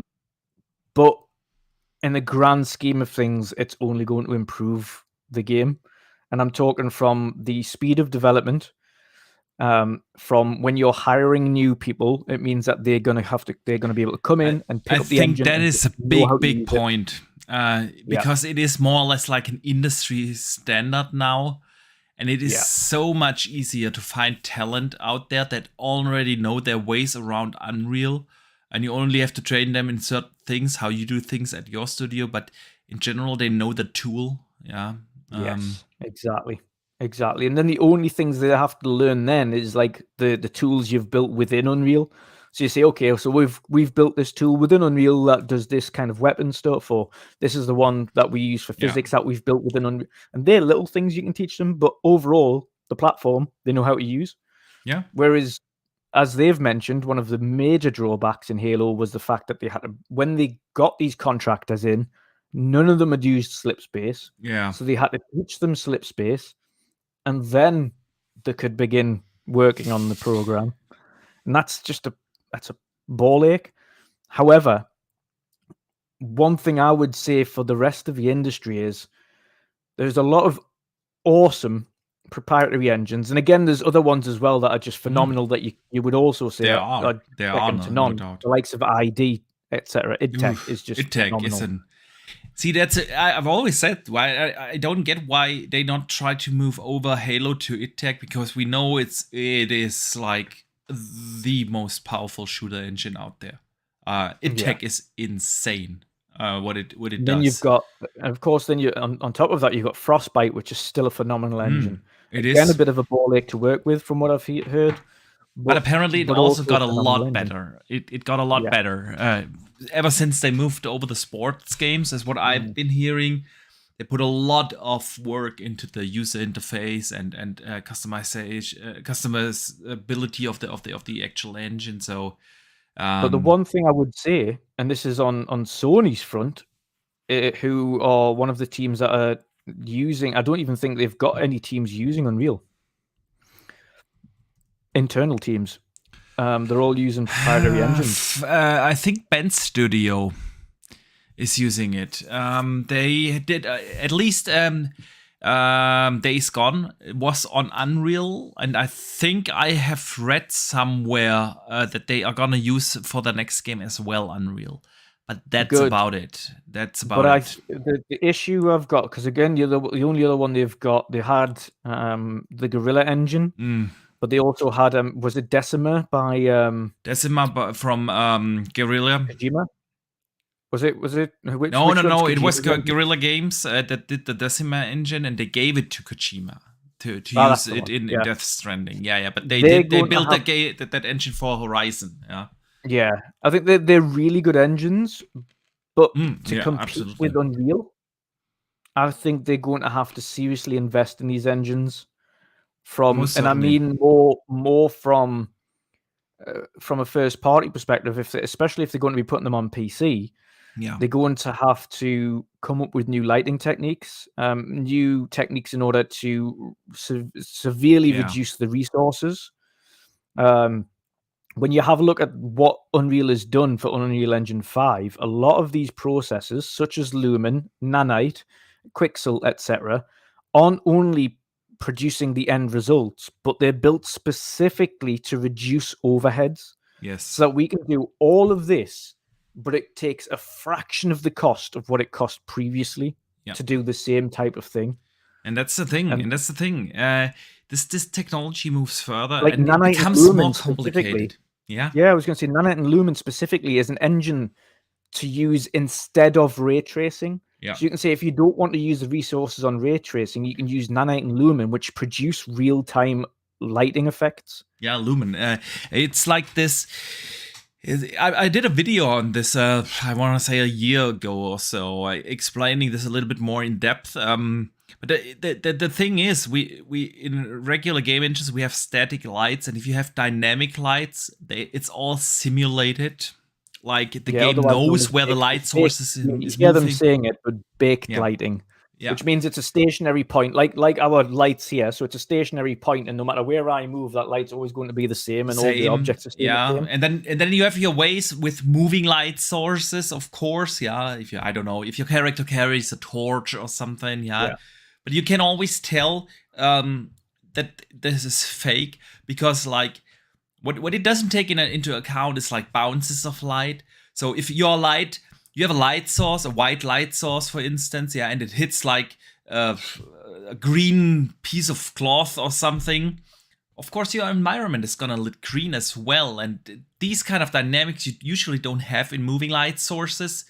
And Lumen is one of the first. I know that they have one in Unity now as well, similar technology. Yes. I can't recall the name of that, but they have Those are the two largest and best engines for indie developers. There is no other engine out there that comes not to even Unity and close. Unreal. Yeah, it's Unity or Unreal. But they have that, and that is the thing. It is not ray tracing. It is still like on screen lighting. It still relies on sort of kind of pre-baked lighting, but they simulate light bounces and all the things, or not all, but many things of the things that makes ray tracing actually so good. Yeah, and the best thing you can do in lighting, and they simulate a lot of those things. But at a fraction of costs of the computational costs, and this is. Did you manage to see the Lords of the Fallen? Ooh, lighting goosebumps, demo dude! as well? That looks. Jesus. I wasn't the biggest fan of Lords of the Fallen 1, but seeing this one, the tech demo alone, like jaw-dropping. That's a good video to watch. For those who haven't seen the Lords of the Fallen tech demo, that shows off Most Nanite certainly. and Lumen perfectly. It shows Absolutely. how the lighting works, how they position the lighting. It tells you about the cost side of things on resources. So it's saying, yes, we can do X, Y, and Z, but then it would be a little bit heavier on the resources. So what we can do is we use a little bit of Lumen with little stationary light positions that we can put in here in certain areas to kind of emphasize it and reduce the resources a bit. Yeah. So it's phenomenal. Phenomenal. Let me briefly shout out Drawn TJ, who sends in the $2 super chat and says, "Hi Boxy, hi Dutch. Hellblade 2 looks crazy." It does, man. It does. Yeah. No doubt. Agreed. No doubt. Agreed. Pixel in chat as well says audio ray tracing is worth the time. I'm not convinced on visuals. I'm not convinced. Yeah. To be honest, we haven't seen visual ray tracing truly put together properly because no one's been able to figure out how to do it without using a lot of resources. Metro Exodus comes to mind. Yeah. That ran really but audio well. ray tracing, completely agree. We've had audio ray tracing in Forza Horizon 5 when it was the audio were bouncing off the mountains when you drive through it and through tunnels, etc. And that's phenomenal. You will definitely see audio ray tracing in Hellblade 2. But they've also got their own binaural audio in there as well. That it's going to be another level. But I agree. Audio is traced audio lines. Jesus, yeah, it is just making a huge difference. I used to about a year ago, maybe 1.5 years ago, I watched like a video from a developer of Dolby Atmos. And they were talking about how they are limiting the traced audio lines, because if you trace, it was super interesting because he talked about if you trace too many of these of audio lines through a world, it will sound very confusing for people. So there's only so much our human brain can comprehend, and that's why it's really not that taxing, because you don't have to simulate millions and millions of light of rays like you do in when you simulate ray traced lighting. They only have to trace like a handful of rays, audio rays, in order to get a very good result. It was super interesting. Splendiferous sends in a $2 super chat. Thank you, man. And he says, "Who's playing games now? Hellblade should drop Jaws."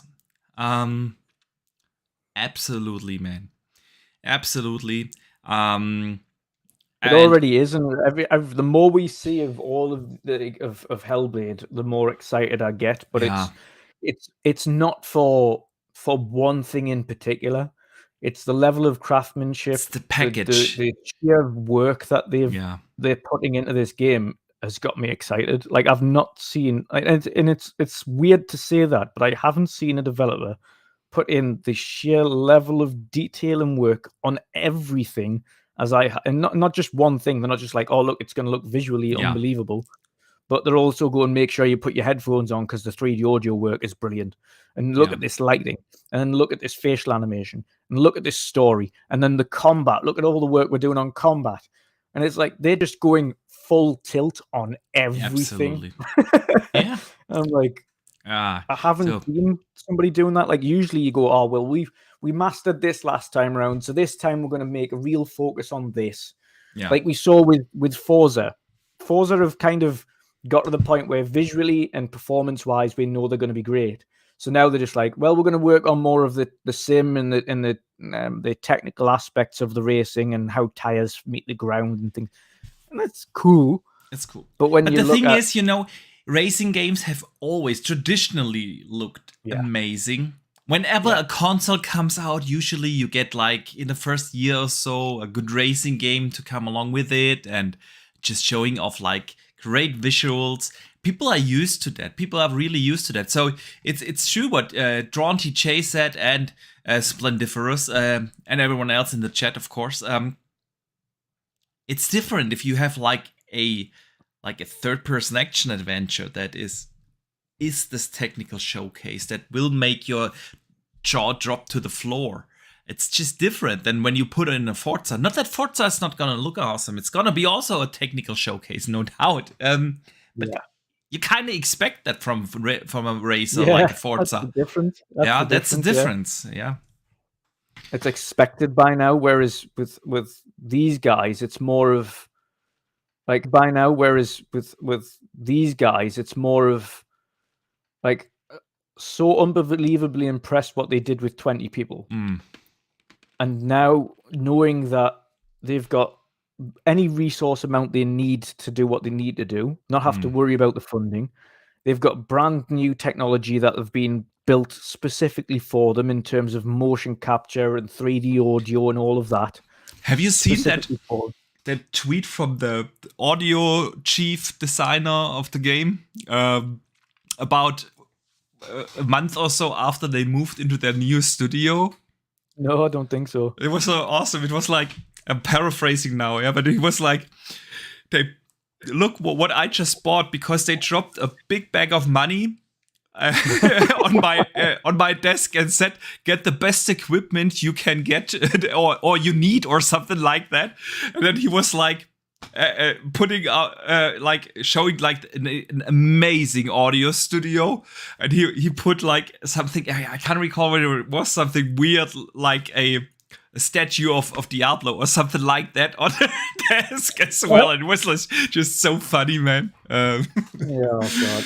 That's what makes me happy. And if you go back, they did a little kind of a little video when they were first acquired by Xbox, and they kind of explained why they decided to join. And one of the things for them was being able to maintain their complete independence when it comes to making their games. So whatever games and projects they wanted to work on, they had that full independence to do so. But it also meant they had pretty much unlimited resources to create the games that they want to make, which means they had the independence. And they still don't blow the studio up. That's what Tamim Antoniadis, the studio head, emphasized. They are still, for AAA experiences and AAA game development, a relatively small team with around 2 to 3 times the size of the original team, which we assume is around 60 plus people or something, which is small.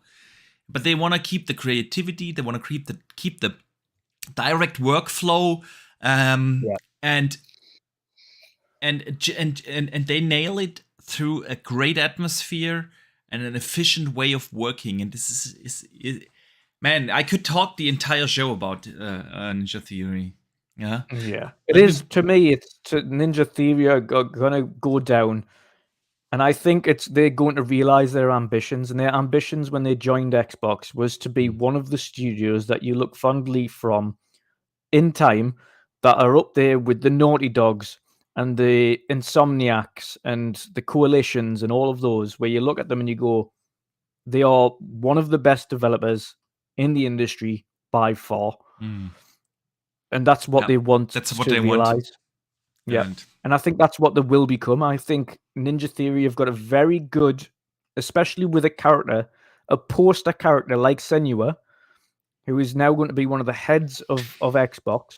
it's gonna be a One of the mascot. faces of Yeah. Xbox. Yeah. Yeah. What they can become is probably one of the most important studios that Xbox have in Yeah. their portfolio, if not the most important. Absolutely. Because as much as Starfield will be important, because Starfield will be a system seller, and no doubt, so also super important for them. But with a game like Hellblade, they're gonna gain the mind share of the core gamers. And Yeah. I always said that we are not driving the numbers. Yeah, we are But not enough. the one thing as well that I like about Ninja Theory primarily is they are, and if you have a look through all of their posts, they are consistently looking for people to push the boundaries of the technology, always looking to do something new, always looking to push what is capable and what is possible, Yeah. and expand on that, and try new things, try new technology, create new technologies. Agree. And this is why I think going forward, they're going to be one of those studios internally where they can go to them and Ninja Theory are coming up with new things that the rest of the studios can do. They go, look at this awesome audio work that we've got here that you guys can use for making the next Doom or the next Forza or the next whatever it is. Like, look at this binaural audio you can put into the next Fable. Like, imagine Fable with the 3D audio with the wildlife going on in the background and things like that. Just that's what gets me excited about Ninja Theory. Yep. Is because I they are agree. relentless in their approach to technology. They want to make the best. And again, I think they will be able to gain the mind share of the core gamers, and you have the core gamers on your side. Yeah, it's what's gonna sell your brand, because that's word to mouth. Is like, yeah, when your family members come to you, hey, what should I get? And you have like the mind share of the core gaming, you're gonna recommend Xbox. It's gonna be a big thing for them. It's gonna be a big thing. Let me catch up on the super chats. Splendiferous sends in another $2 and says, Boxy and Dutch, you guys are great at pinpointing tidbits. Well, thank you. Thank you, good sir. Thank you. Glad you enjoy the conversation, man. I had a thought and I lost it. So I think it's because we're always hyper attentive to a lot of the things that are being put out in the industry that a lot of people might miss. Yeah, true. So there's little things that we pick up on that developers have spoken about or they've talked about in the past that have maybe went under the radar. Yeah. And me and Boxy always seem to pinpoint these things or always know about them so we can tell people about them. And it's just one of them things. And Boxy makes it, again, especially at the World of Game, and Boxy makes a point of bringing in loads of awesome little topics that people will miss because they don't look at the pinpoints. They're too busy talking about acquisitions and things like that they miss a lot of the actual big news that's going on in the industry that's pushing the industry forward. I mean, we do talk about the big topics as well. We get to one of the big discussion points of the week, of course, in a second. But like you said, I just love gaming in general on all platforms. I play on all platforms, and I follow the news very carefully. And why not talk about some of the minor things? Because even a thing like the ID at Xbox program celebrating a 10-year anniversary or stuff like that is just worth a conversation, man. Yeah, absolutely. We're gonna have a couple of those tinier topics later as well. One is, of course, Witcher related, man. Yes. So, but let us talk about some of the bigger topics of the week. We got a leak this week. It was a funny leak. It was a funny leak. It was. So the actor of Spider-Man 2 that plays Venom, thank you, actually told something to a fan And I'm not sure because it was so obvious that he was not supposed to tell that to the public that it's kind of hard to believe. But let's talk about it. Tony Todd, who plays Venom,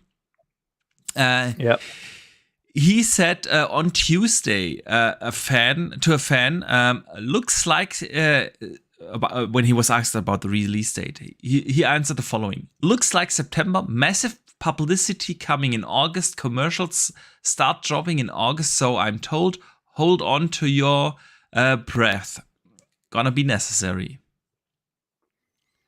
So there was a further tweet that he put on after that was hilarious. He said, blame the jet lag, it could be deliriousness, ignore what I've just said. So I don't know if you should ignore it or not. I'm not sure. I mean, at the end, all these guys are human. You know, you cannot be drunk, jet lagged, whatever, and you just tweet out. Or you God damn it! I should not have said that. So let's talk about the possibility of Spider-Man launching very, very close to Xbox biggest launch of the year, and that is, of course, Starfield. Yes. Also scheduled for an early September release. What do you think? Are they gonna launch head to head? Who's gonna win the mind share? And what do you make of this alleged big publicity campaign? So. Yes, first of all, I do think they'll launch at September. Primarily, this is going back to the old Sony ways. Now, if anybody remembers, this is going before last year when Xbox shut the bed. Sony had no reason to go out and be overly public about God of War. They could just drop that game, put out some adverts, and be done with it. They didn't have to go all guns blazing because they had nothing to compete against. In previous years, you muted yourself again. Okay, sorry. Although they did have a big marketing campaign for Ragnarok at the end, it just didn't have like a big showcase up front. Yeah. But they had TV ads, they had like billboards, they had buses printed, and also a lot of online advertisement for that. But they didn't need to kind of go full tilt or worry about when it was releasing because nothing else was releasing at the same time. So like, it's out. And like on Twitter, for instance, it was a blog post. It's true. It's a blog post. There you go. It's out. So yeah. Whereas every year previous to that, they always made sure if Xbox had a big release, they would have a big release to combat it. And I think this year they've known Starfield is coming this year. They only have one big release themselves this year from first party. That is Spider-Man 2. They're going to make sure they have something to fight fire with fire. And I fully believe that Sony will go back to their old ways of making sure that they try and gain the mind share from the mind share and fight fire with fire. Yeah. And that's exactly what we need it to be. And it's going to be a very interesting time. One thing I will say immediately is no matter how hard or how much we are looking forward to Starfield and how big we know it's going to be, Spider-Man will sell more copies initially than Starfield. Yeah. Without doubt. It's a bigger household name. Yeah. Everybody knows Spider-Man.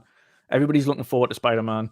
So it's going to sell boatloads of copies. It will. Without shadow of a doubt. No doubt. Long run is where Starfield will win overall. Because if you have a look at Skyrim and have a look at Bethesda titles, they are not games that just disappear. They continue to sell and sell and sell and sell for years. Like Skyrim's been out more than a decade and it still sells.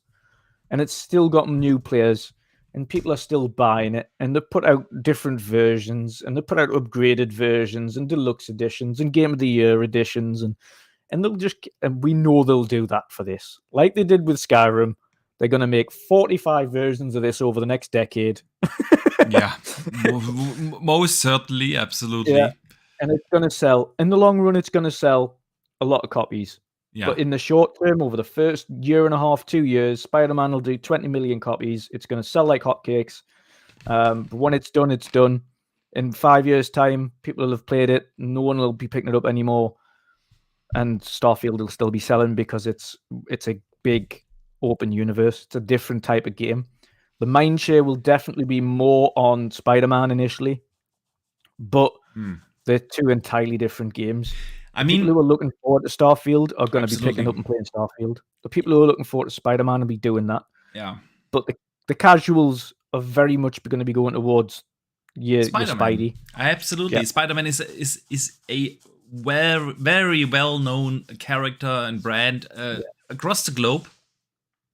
PlayStation, we know that as of late they have enough PlayStations in stock. You can actually get the PS5 now for in the most parts of the world, at least. Yeah. So they are selling a big number. So the install base is gonna be big already for our point in time in the generation, and considering that you cannot get the Sirius X anywhere. Yeah. So it will have a big install base. Starfield has a big advantage, on the other hand, with Game Pass. I mean, we know we are close to or at around 30 million subscribers by now. And of course, that number will grow when Starfield come out. But you can bet your ass that at least 25 of the 30 million Game Pass subscribers will give Starfield a chance. Yeah. So I would not be surprised that within the first month or so, we will not hear anything about the sales numbers, but we will hear about like having 25 million people playing that game or something like that. Yeah. Yeah. And the 20 or one other 25 or benefit- whatever. Yeah, the one major benefit Starfield has is that it's releasing on PC as well. And That PC is- community for Starfield is going to be massive. That was the second point I wanted to make. Exactly. Yeah. You have like, of course, even if the install base of a Series X and S is not the same like a PlayStation 5, you still have PC. Yeah. Which is they're That's alone. largely where their community is, to be honest, with Bethesda, especially for these big games. It's largely PC. As Although much as a with lot of Fallout people will 4 be playing that it. shifted a little bit. Yeah. I remember that at least I don't know if that's still the case, but at some point console and PC sales were more or less equal, and it was the first for a Bethesda RPG.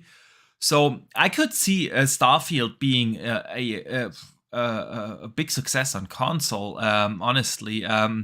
But I agree. In general, you just have the bigger install base, of course, thanks to PC.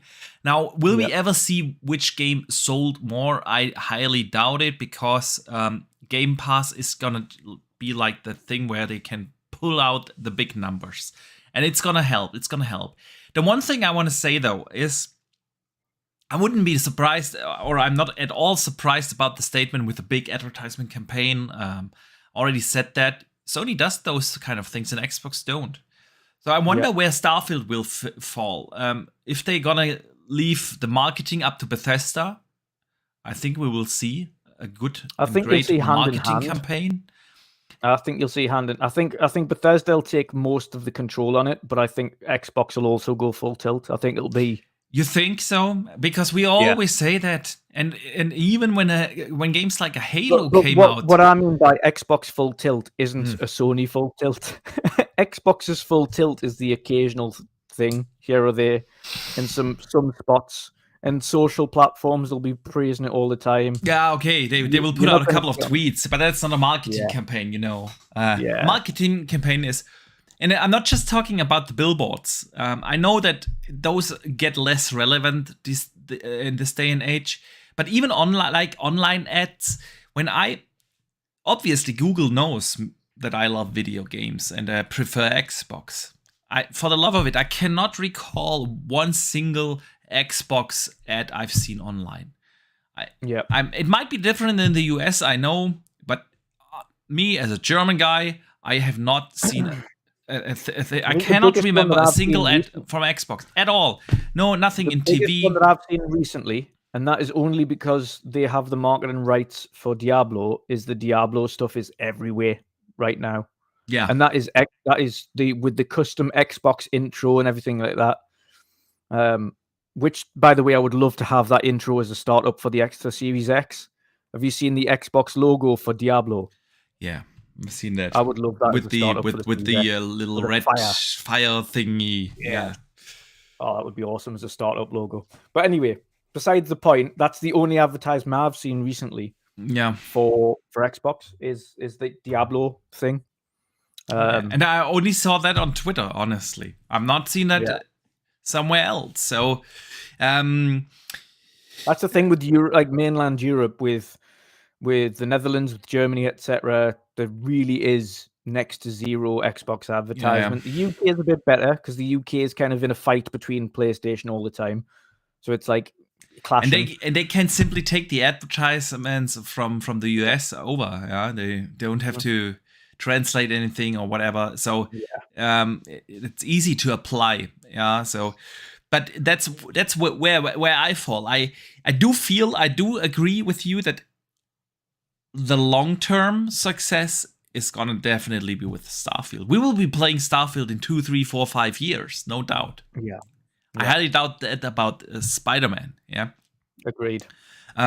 Nevertheless, I want to say one thing though, is man, I love it if that happens in September, because I always said I want Sony and Microsoft fight for my wallet with great games and great value and whatnot. And I cannot wait for Spider-Man 2. But if they both launch in that first week of September, man, I'm gonna give it to my time to Starfield. I'm gonna immerse myself in a Starfield. I'm not playing anything else when that comes out, man. It's I gonna agree. be. I'm going to be the same. I'm going to be just all in on Starfield as opposed to Spidey. The thing about Spidey as well is you'll be able to pick Spidey up, play it for an hour or two, and then put it down. With Starfield, it's not the case. When you start Starfield, you're in. You're all in. You'll not like 100%. 1 hour is not going to touch the surface. Not even close. Not even close. No. Yeah, man. That's the thing. I will be. Another thing I think goes against, and this is the problem I've heard a lot of people saying about Spider-Man 2 as well. People are hyped for Spider-Man 2, but what they're not hyped about is just playing in New York again. I've heard that argument on other podcasts as well. Yeah, I can't. It's the same area, and it's like, yes, it's great and all, but there's only so much you can do. The traversal is going to be identical. The areas you go to is going to be identical. The map is identical. You can pretty it up as much as you want, but at the end of the day, it's the same locations, the same map, different enemies, different story. So in terms of the people that are hyped for it, they're just like, yeah, I'm hyped for it, but it's still just it's still New York. Like Spider-Man needs to, at this point, like they have but movies. Man, I know it's gonna be the same traversal, but it's one of the best traversals we had in a game, so I'm gonna enjoy it again. But I was gonna say, but if it's like, for instance, releasing Skyrim, and then like you've played it countless times, and then they release Skyrim 2, but it's exactly the same area. I know what you mean. Yeah, I know what you mean. Skyrim 3, and then it's exactly the same area. Spider-Man is way more story driven. You don't know what they're gonna do with like indoor things, or maybe they even take us to a different place. Who knows? That's what we're kind of hoping for. That's what we're hoping for, because they've had 2 back-to-back now that are in New York. They've had Spider-Man and Miles Morales. And Miles Morales. Yeah. So I think a third in the same location's pushing it a bit, and it needs to change up. And it could just be me, but it does need to change up a bit. You need to, like we saw in the films, like Spider-Man going to Europe and Spider-Man going here. And at the end of the day, he's still like a late teens, early 20s kind of character in Spider-Man. And Miles is the same. He's like late teens, early 20s. And like they're guys that are going to explore the world and do other things. So And of course, if you're bringing in Venom and other characters like that, then you need to kind of elaborate on it a little bit more and go to other areas or expand the map out a bit and go, okay, well, we're going over to other areas of the US. Yeah. I think that could prove to weigh thin on people that have played the games before. They'll be like, okay, so I know exactly where I'm going because I've been on this map for the last 2 games. Yeah, I want to see more before I prejudge, but even if it's a similar map and they add enough like variety in the story and the missions and whatnot, I'm cool with it. Every 3 years to swing my way through New York and do a couple of cool things. I cannot wait. I cannot wait. It will get pushed back for me in my playlist though, because Starfield again. Like we could also talk like for an hour about Starfield. Honestly, gonna be such an epic space adventure. Cannot wait. You know what else I cannot wait to play is Redfall. Yes. And this week we got the previews for that. There was a hands-on event in I actually don't know where it was. I think New York or somewhere. LA for the US, and there was one in Europe as well. Yeah. So we know like a good friend of the show, Cole Eastwood, went there, but also a couple of other influencers were invited. And exactly. And of course, also the bigger outlets. And honestly, like a bunch of those bigger outlets, we know that like, of course, that the content creators are excited, but usually like the likes of your IGNs and whatnot, they are not so pro Xbox usually. But this time, they kind of made it out to be like an honest Game of the Year contender. IGN wrote something like, if Arcane Austin can bring its own version of the kind of innovation those games did back in the late 2000s, then Redfall could well inject a static genre with some long overdue excitement.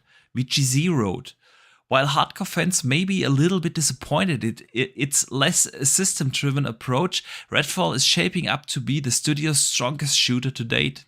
God is a Geek wrote, but now I can firmly say I know what kind of game it is, and Arcane continues to be one of the developers in the industry that have my trust, and I'd be stunned if it didn't end up being a serious Game of the Year contender. Is it May yet? We could read a couple of other quotes from other outlets, just a handful here as an experience. And you've seen the gameplay out there. You've seen the previews. The gameplay is run out on screen. Oh yeah, it's running out. So I'm gonna start this one here. I'm gonna continue. Yeah, I usually record the gameplay that we show here on the Xbox, and you only have like 60 minutes that you can record straight. Yeah. So I only have like bite sizes of gameplay that are 60 minutes long, and every 60 minutes I have to change the gameplay. But yeah, so Redfall. You've seen the previews. You heard things. So where's your hype level with Redfall? Yeah, the more I see of this game, the more hyped I am for it, to be honest. And I'm glad to see people are saying the gunplay is on point. The gunplay is really fun. The gameplay feels good. Mr. Matty Plays in his preview, he said he was focusing more on what the game felt like than anything to do with the story, because that was what he was going to really preview, how the game felt. He said he's more the story-wise, he'll figure that out when he plays it. Yeah, which makes sense if you have like only 1 or 2 hour hands-on. Yeah. Can you really judge the story and the writing from a very curated part of the game that you get to play and for only like an hour? And I think a lot of the concerns for them was specifically for things like the gunplay and whether or not that felt good. So I think obviously after Deathloop, where let's be real, the gunplay in Deathloop didn't feel that good. No. And I think for them as well, having that fear alleviated, that was one of their major concerns. And then they had a look at kind of other things like how the game feels in terms of the abilities and things like that. And I think they were pleasantly surprised with those. They were happy that it wasn't a co-op thing that they were going to play when they went there. They were happy that they said, no, we want to make sure you feel like it's the single player is down properly. So you're all going to be playing it as a single player campaign, not as co-op, not with your friends. This is just showing you what single player is like in Redfall. Yeah. So they went in and they played the game as single player. Another cool thing that came off the back end of this preview is that Arcane have said that they're working on a fix so that for the single player element, it doesn't require the always online. So if you're playing it by yourself, there won't be an always online. Of course, that'll come post-launch, no doubt, in a patch at some point, but they're working on a fix for that because they've heard the feedback. People want the always online removed if you're playing single player. So they're going to try and make that happen. Let's talk about that for a second before we get back to the Redfall. Is this an issue for you? No, because my internet's always on. I feel the same. I don't get it. I don't get it. My console is always online. My phone is always online. Everything is always online. People are always worried about worst case scenarios. Yeah, and I know. Understand it. If They're the always internet thinking, goes what off, if my internet? Yeah. But honestly, if the current goes off, the electricity goes off, I also cannot play. So there's a network outage or something. They're just like, but I want to play my games if there's a network outage. And I understand it to a point, but how rare is that? Because it depends on what area you're in. But in my area, network outages, I haven't had one since I've been here. And if they have, the network outage has always been overnight because they do the work late evenings. They don't do it throughout the day, or they do it when you're at work. So they'll do it during the day. So after 9 o'clock in the morning and throughout the day, so they can fix the issues by the time people come in from work or by the time you wake up in the morning. So it's usually like issues like that are resolved in no time or in time that you're not actively using it. Yeah. So I can kind of understand it. And again, these people that love physicals and don't want networks, but they're going to have a really hard time of it going forward when technology continues to grow and the entire world is continuously connected. Yeah. Because absolutely. That is where we're going. I think like we are at this point where online is just as essential as electricity itself. So yeah. And I mean, we really don't have a good internet connection here in Germany in general. Where we just suck at providing good internet quality. But even we here in Germany, I can't recall a bigger outage than like a couple of minutes, and that's really all. Like you get this occasional hiccup, just enough to break up the podcast here, you know.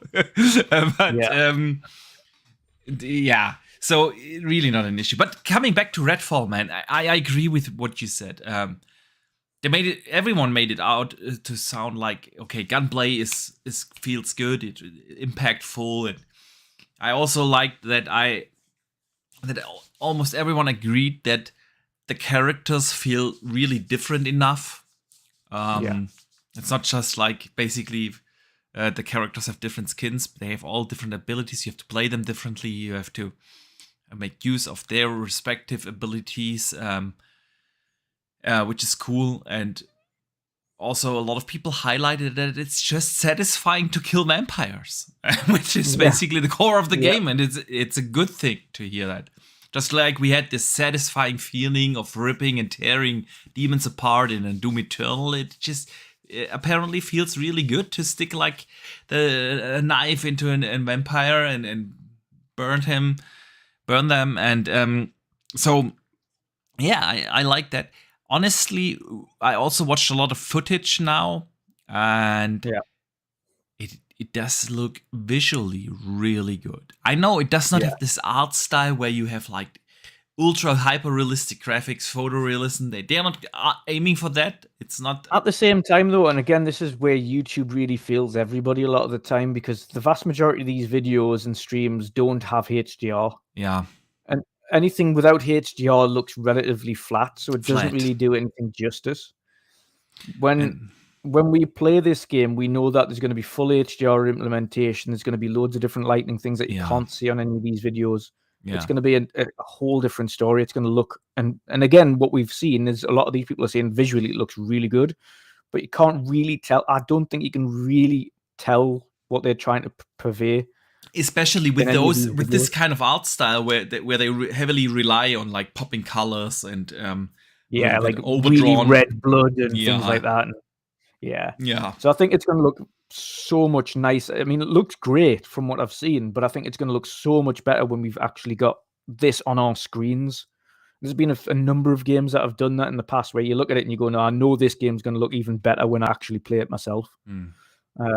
And I think Redfall is going to be one of them. It's going to it's going to seriously pop, especially if you've got an OLED like you do. Like I can just see those colors just popping through the screen. Oh. That game in Dolby Vision is going to be epic, man. And the characters, honestly, they look really good. Like I want to play probably as Layla. I'm going to play as Jacob, the sniper. The sniper guy. Yeah. I've heard there's a lot of and again, Matty played as a sniper, and he said, and again, for those who love stealth, you can obviously go invisible for a certain section, but there's things that allow you to kill an enemy whilst invisible, and it doesn't turn your invisibility off like it does in a lot of games. He said that is a major benefit, of course, because we know one of the things that you love, if you love being stealth, not being able to do anything while stealth because it just takes your invisibility away is kind of it's pointless. Then what's the point? So you can kind of sneak past a few people, take someone down. You're still invisible. You can extend your invisibility period. You can take loads of people out. So it looks super interesting. It does, and honestly, I'm glad that the game gets a little buzz. You know, it's been silent around the game for the fact that it comes out in like 6 weeks or so. Yeah. And so I'm glad people are finally starting to talk about the game, getting excited. Honestly, I've not seen like really anything negative about it. I can't really recall like anyone. I think PC Gamer didn't like it. There's always one guy, right? There was PC Gamer and what was Jeff Grubb's one? The one he works for. They didn't like it either. They had issues. It's not VentureBeat. It's I know what you mean. Yeah. Okay. And they had issues with it as well. But the vast majority, as you mentioned, were liked what they played and couldn't wait to play the full thing. Yeah. So it's gonna be awesome. My key takeaway is as long as it's better than Deathloop, I'll enjoy it. I have no doubt. I have no doubt that it's gonna be better than that. I just didn't enjoy my time with Deathloop, and it's unfortunate. I know what they tried to do with Deathloop and appreciate it, but it just didn't really click with me. It's one of the only games where I wholeheartedly look at it and look at some of the reviews and disagree that it was Game of the Year contender. Yeah, I can't in any sense can I look at that game having played it. Yeah, it's not a Game of the Year contender. It is not at all. I see why people might like it, but putting it up there as a 10 out of 10, what we've seen with some, it's not. It's not. Nah. Our generous friend Dronty J, he sends in $2 and says, "If you have no Wi-Fi, just play on your phone." Yeah, 5G. Is enough actually to play at least the non-online games online to just log in again. I think 5G as well at the minute. 5G for me, specifically in our area, is kind of a bit of a fallacy. It doesn't. It tells you like a lot of your phones tell you you've got 5G, but it's terrible.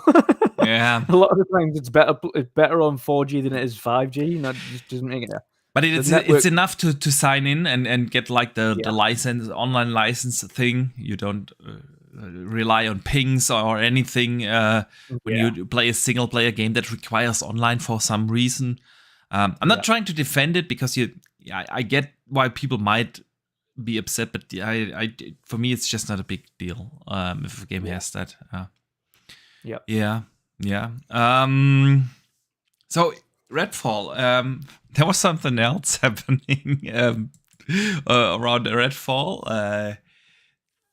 Arcane mentioned that, or have confirmed that Redfall was originally, of course, in development for the PS5, and of course, those plans changed when Microsoft acquired them. And you know the streets of Twitter. People made it out to, they're canceling our game. Xbox lied. They didn't fulfill their contracts and whatnot. And it wasn't it. Bethesda has always been a multi-platform publisher. Of course, all their games were in development for all platforms. Yeah, and of course, Xbox made some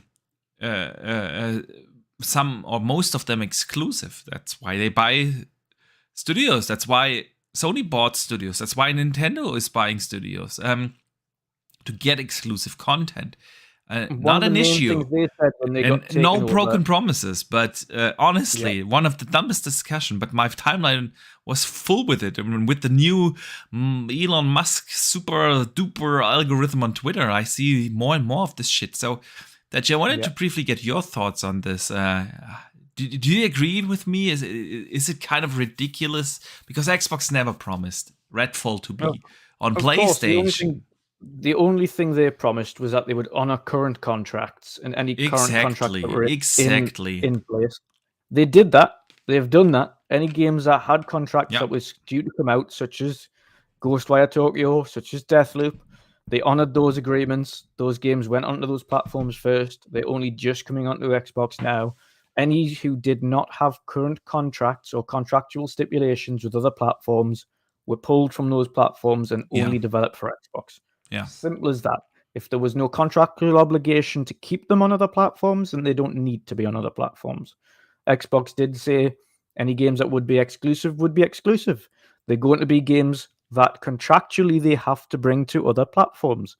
This is why they're putting contracts in place for Call of Duty. Because contractually they would have to put them there, so they will honor those contracts.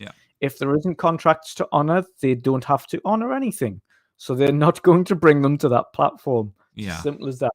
So if there's only, and this is what you can take away from the Activision takeover, if there's not a contract to bring a certain game over to any other platform, then there is no guarantees, if all or at all, for any other game aside from Call of Duty to go on any other platform. And that's exactly how they stipulated last time. We will honor current contracts. If there's no contracts to honor, then they'll be exclusive, essentially. And that's what's happened here. What was the phrasing they used on platforms where Game Pass exists, right? And that's exactly what they did. And people also don't understand the play anywhere thing, is we want to make sure that people can play anywhere. That doesn't mean every console. What it means is anywhere, as in a console, there's your Xbox or Xboxes. Anywhere the Xbox ecosystem exists. Cloud, mobile, PC, anything with a browser, that literally play anywhere doesn't mean every platform. Yeah, agree. If those platforms have browsers, there's a different story. There you go. But these platforms don't have browsers. It's just easy way to simplify it. But people, again, well, he said play anywhere. Yeah, but play anywhere, he doesn't stipulate platforms. Every platform, he says you can play anywhere, which is fact. You can play it anywhere. Honestly, you can play it on a console, you can play it on mobile, you can play it on PC, you can play it on the cloud. You can say a lot about Xbox. All encompassing. Yeah, you can criticize a lot about Xbox in this day and age, of course, with their release schedule of games and whatnot. But one thing you can definitely not say is that Xbox is not really trying to get behind the statement that they want to let people play the games on any device. No other company is as committed to bring, like you said, browser-based streaming to everything. Now I can play my Xbox games on my phone. I can play them, and I'm not talking about a Candy Crush that I can play that is owned by Xbox. I can play my Witcher 3 on the Xbox, And even if it's not in cloud, I can stream from my console to my mobile device, which granted only works really good if you're in the same network. But hey, the one thing that people hate is the fact that they can't wrap their heads around corporate wording, and these people have to remember. These entities, these people, the likes of Phil Spencer, etc., have whatever he says is crossed off by legal first, so that makes sure what he says legally cannot be incorrect. Exactly. So it's not like it isn't like just a tiny little studio. It isn't just one thing. Not it's a random dude who organization that affects a share price. Whatever affects a share price has to be crossed off legally. So whatever he says in corporate speak is exactly what he means. Play anywhere means in terms of the devices you can play it on. Yeah. Not on, we're going to allow you to play it on the new Apple Arcade. We're going to allow you to play it on the new Nintendo. We're going to allow you to play it on the new PlayStation. That doesn't mean that. It means play anywhere. Console, mobile, PC, or cloud. Wherever our ecosystem exists. Exactly, man, exactly.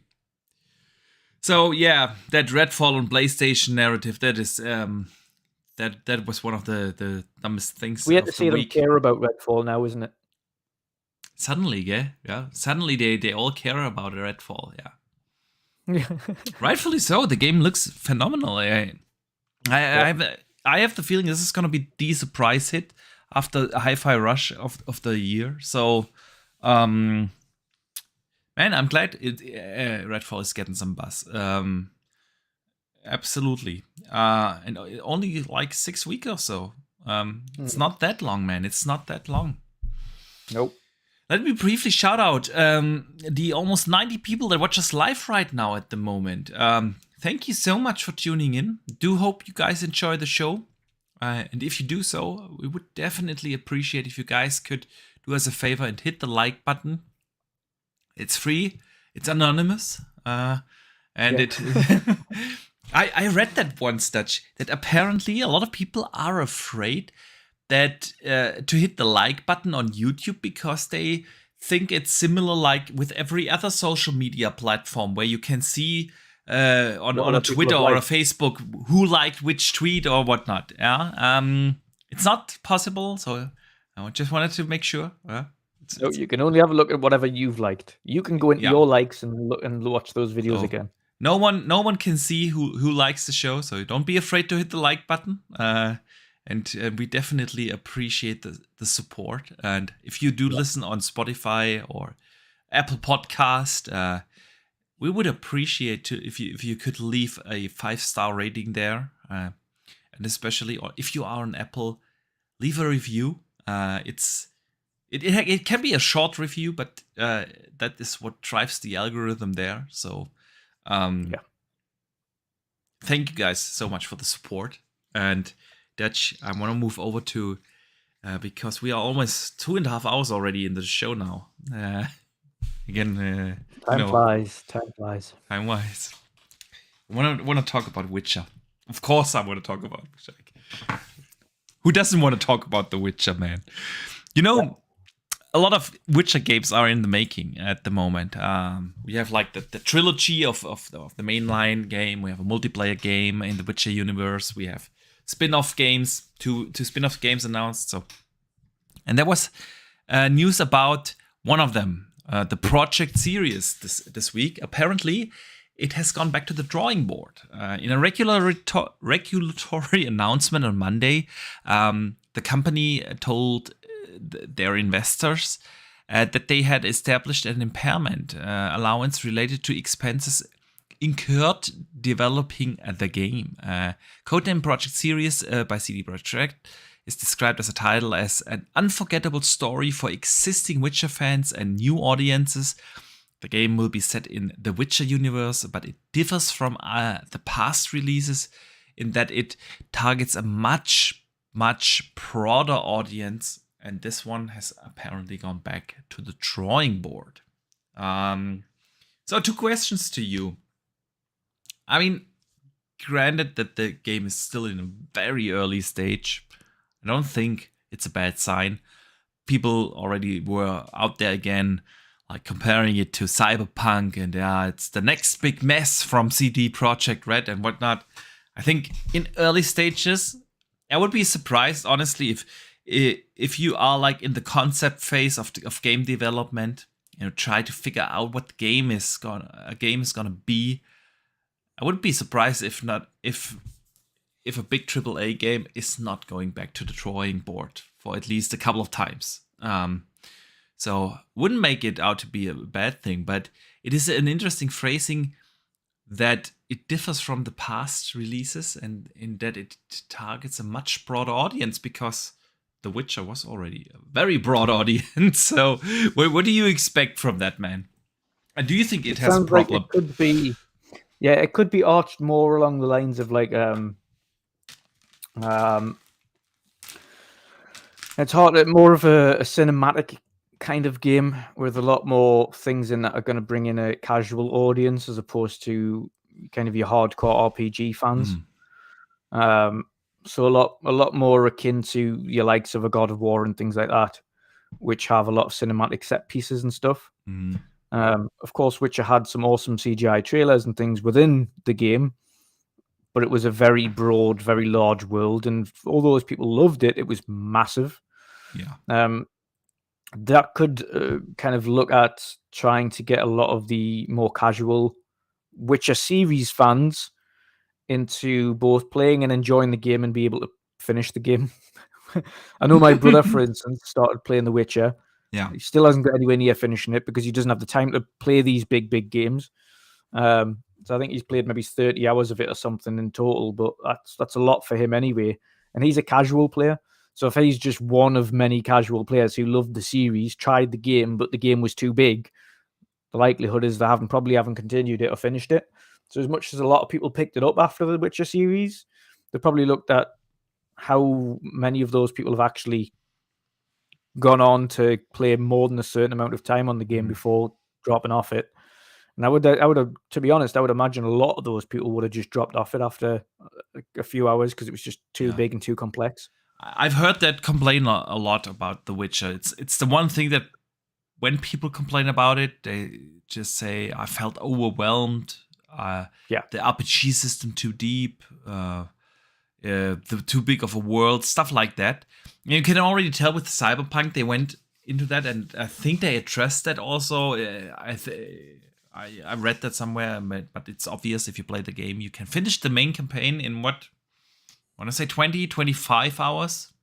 Yeah. If you compare that to The Witcher, where it takes you, I don't know, 6, 8, I want to say 80 hours or so, if it's your first playthrough, to finish just the main campaign. Already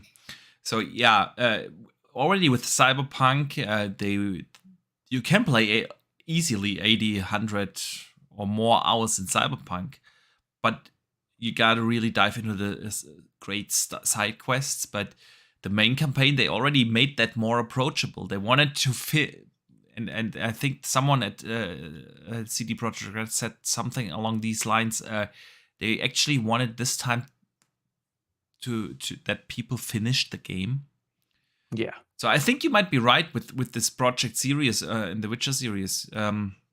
Size is definitely going to be one thing. I was wondering if it's going to be like more like a cinematic game, like a third-person action adventure kind of game. I don't know, Tomb Raiders, your Naughty Dog games, your even maybe something like a Hellblade. These 15 hours of linear action cinematic adventures. You think that's a possibility? Yeah, absolutely. And it's not to say that the new trilogy, because obviously this is the side thing aside from the new trilogy. So the new trilogy's an entirely different thing, and I think that'll continue to be the massive open world RPG. Absolutely, no doubt. Always. Yeah, no doubt. But this side thing that they're doing, absolutely, I expect that to be more of a cinematic adventure. Agree. Much more linear, 15, well, maybe 20-hour game.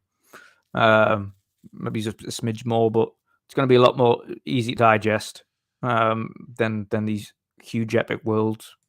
But it's not to say it's going to be a bad thing, because The Witcher could very much, with the same move sets, with the same skills and abilities and things, you could definitely make that work in a kind of God of World-esque semi-open world. Absolutely. And like a cinematic universe like that, it would absolutely work. So yeah, definitely. And if they're going back to the drawing board, and it's happened with everything. It happened with Psychonauts and Psychonauts 2. They went back to the drawing board on a number of occasions and scrapped entire things out of it and started from scratch. And it happens with most games. To be honest, it's more common than people think. Where they get certain way through and they just go, none of this actually works. Just scrap and we'll do this instead. And they do that, and it can add a couple of months onto development, but you need to know what works and what doesn't work. And the only way you can know what works and doesn't work is by doing it. And if it fails, then you do something else. Yeah, and you have to learn that way. and throughout development, it's going to be like that. So for this, it could be that the story that they had planned might not have worked, or the way that the story was panning out wasn't quite the same, or the gameplay they had in mind still felt a little bit too over the top, or it could have been anything. But if they've tried it and it doesn't feel right, then progressing with it doesn't make any sense. Does not make sense. And again, I 100% bet that 99% of all AAA games had at least in the concept phase them going back to the drawing board for multiple times. So yeah, but Sky L put something in the chat and I want to shout him out, because now I can't stop thinking about that. Phantom Liberty is this year as well. Yes, it's before June. Do we have a date? Do we have a Not date yet. yet? Not yet, right? Beginning of this year, it's meant to be. Did So they say it could that? be yeah, the first half. I'm sure it was the first half of this year. Oh God, Lord, the first half. Don't get me started with the first half, man.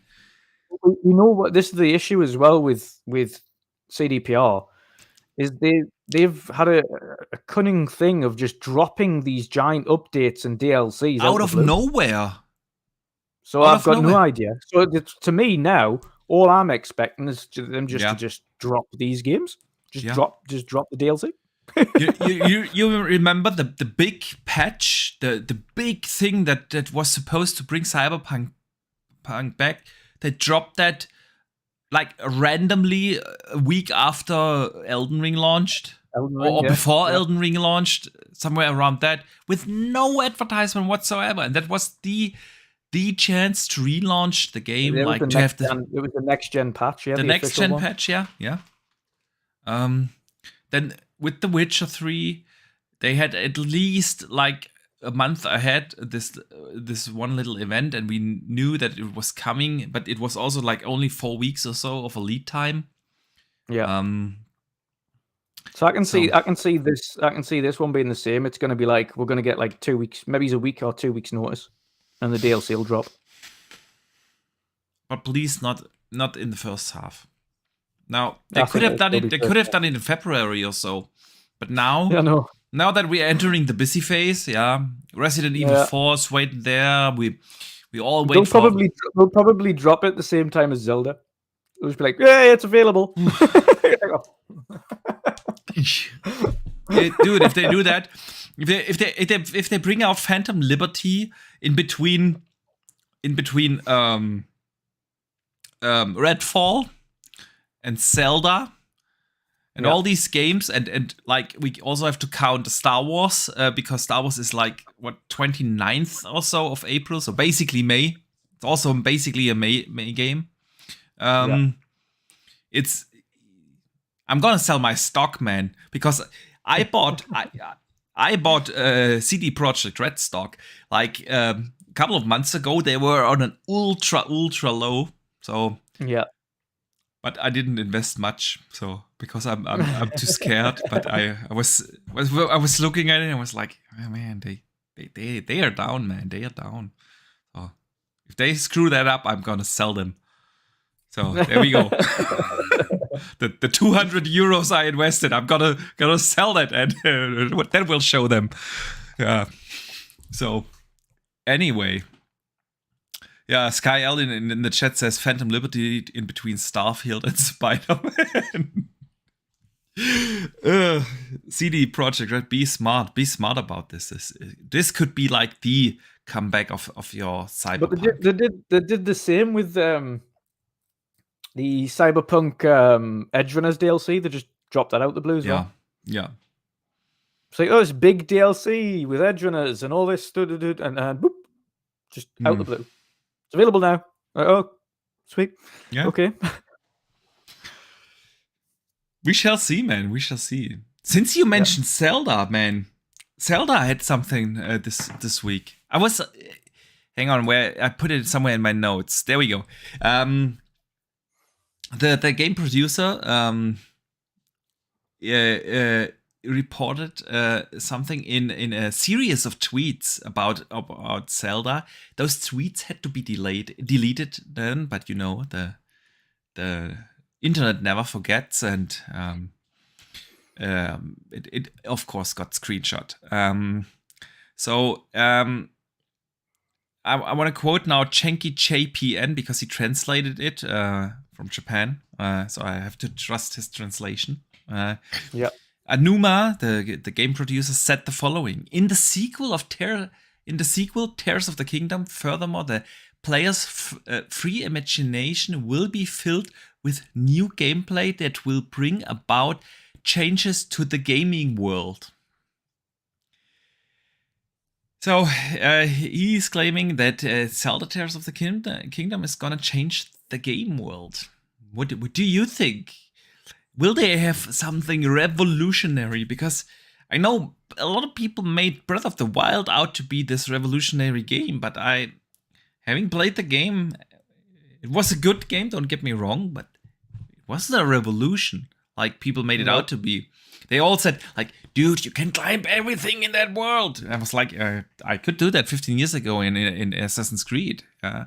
And so many new RPG mechanics. Like, what do you mean RPG mechanics? The cooking, the constant cooking and repairing of your equipment. We had that in Oblivion. Yeah, right. Even before that, in Gothic, we had that in Gothic and games like that. So I don't know. Don't get me wrong. I liked Breath of the Wild. I don't think it is in the top 5 of Zelda games. Not at all. I'm still excited for Tears of the Kingdom. It looks cool. It looks really good. So, but do you think it has something revolutionary that will, I quote now, change the game world? No, because I'm in the same mindset that I don't think Breath of the Wild changed anything in the game world. And I think the reason it was deleted was because it was a bit presumptuous to say that it was going to change the gaming landscape. I don't see, like, from what I've seen visually, it looks identical to Breath of the Wild. Doesn't look any different graphically. Looks exactly the same. So visually, it doesn't look any different. Yeah. Gameplay wise, doesn't look like it's going to be any different. If they've taken out the repair mechanic, then I'll play it. But if they haven't, then I'm not. So well, I have pre-ordered it, man. I have pre-ordered it. You gotta pre-order Nintendo games, otherwise you're not gonna play them on day one. Unless you buy digital. And I'm not buying digital Nintendo games. It's my exception. It's the exception of my rule to only buy digital. And that's simply for the fact that for some reason in Germany they don't have the games you buy digitally attached to your account or your profile, but to your consoles. So when I buy a digital game, I can only download it to the one console I bought it on. And if I buy it in, get a different Switch now, I cannot re-download the games I bought. And so that's why I buy physical games with my Switch. I have pre-ordered Zelda. Unless I was going to say, unless he means that the world in Zelda can be changed. So there's translation error, such as crafting mechanics or destructible environments or something like that. Like the world of Zelda can be changed or will change, as opposed to the world of gaming. More the Zelda world can be changed or will change. That would be. That would be a bit more intriguing. But if he's just making like a huge quote to say, "Our game's going to change the world." I think that's a bit egotistical. I don't know. You know what? It will gain the mind share everywhere. But at the same time, it's also marketing to try and sell their first $70 game. True that. They have my money already, man. They have my money already. There's no way I'd spend 70 quid on Zelda. In the first week of June, I'm going on a family vacation with the wife and kids and a couple of friends of ours with their kids and so on. And we have an Airbnb in France for a week, and I'm gonna take Zelda with me there. Gonna play the hell out of it. I'm looking forward to it. Yeah, don't get me wrong. But you know what? What I really would love is for Nintendo to remake Twilight Princess.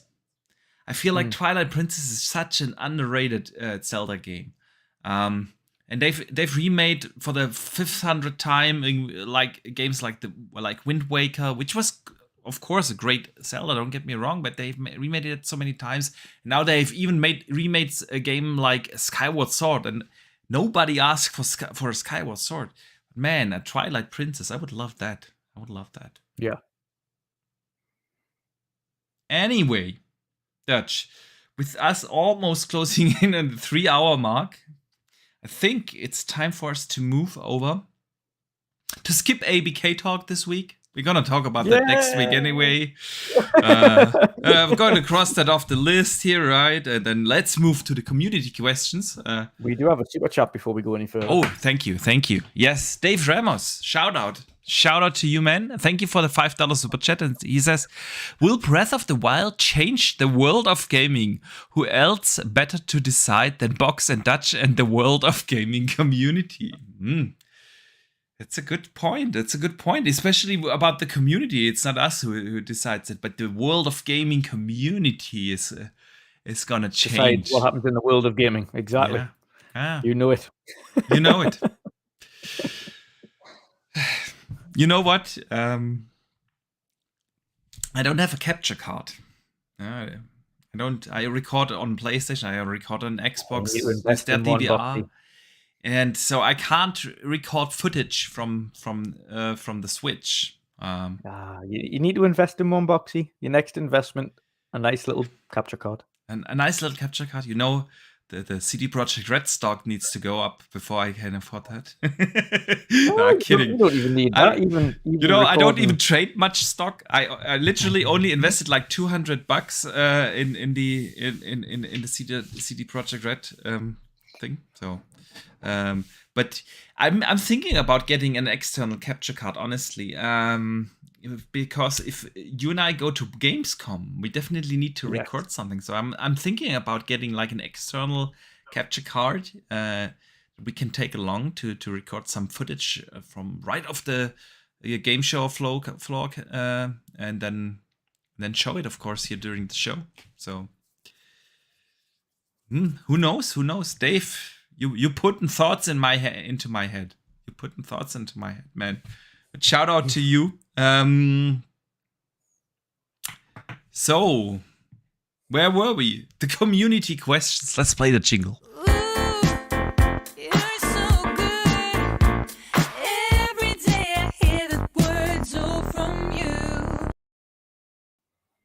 All right. So, guys, at the end of every show, we'd like to take the time and answer some community questions that you can send in on our Discord, on the social channels like Twitter or YouTube, of course, and get those questions in, man. And this week, we were flooded by questions. I think it was a record. We have not got more questions than this week, so we gotta choose them carefully. And the first one comes in from our good friend, the Sith Lord. And he asks, what are your favorite foods? Jess Cotton likes beans. Randall Thor likes plain chicken. What about you guys? What is your go-to dish? Usually pasta dishes. I love good pasta dishes. Actually, the variants. You can never There's go no wrong with one that. particular pasta dish. I just love pastas. Mhm. That's a good one. I mean, my kids love pasta. Yeah, I mean it's like in every form we have a lot of pasta, but there is like I come from the very south of Germany. Yeah. Our state is called Baden-Württemberg. In German we say Schwaberländle, and we have like a dish that is called, I have no idea how to translate that to English. In German, we call it Rostbraten with Spätzle. That's like basically boiled steak that is boiled in like onions and things, and Nice. with a onion gravy, and you have like, we have these kind of noodles. But it's not noodles. They taste completely different. They called Spätzle. I have no idea what that is in English, but you eat those along this dish, and it's like, I absolutely love that. Is it more like egg noodles? Yeah, it's egg noodles. It's egg based. Yeah. Yeah. Egg noodles are delicious, by the way. Oh, they are. So yeah, that's a go-to good dish for me. Yeah. Most certainly. Good question. Good question. Right. The next one is also very good. Very unusual questions, yeah. Thresh, shout out to you, man. He asks, do you clean your consoles and PC? And if so, how often? Yes. Once a month. Mm. Once a month. Once a month? Jeez. Don't you have anything else to do? Yeah. It doesn't take much. If you keep on top of it that much, it only needs a little bit. Like if you So you're doing you it, really less open up often. your Xbox and clean out the interiors once a month? Yeah, I'll give them a good. I'll take them. It only takes 2 seconds to take them apart. But I've taken consoles apart for years to fiddle with them anyway. So it takes me much less time than anybody else to take them apart. Okay. It takes me 2 seconds to take the shell off and give them a quick gentle vacuum inside and out. And So you're put gonna it back vacuum everything out, and then yeah. Put it back together. Put it back in. Nice. Easy. Nice. Yeah. Not me. I'm like maybe once a year.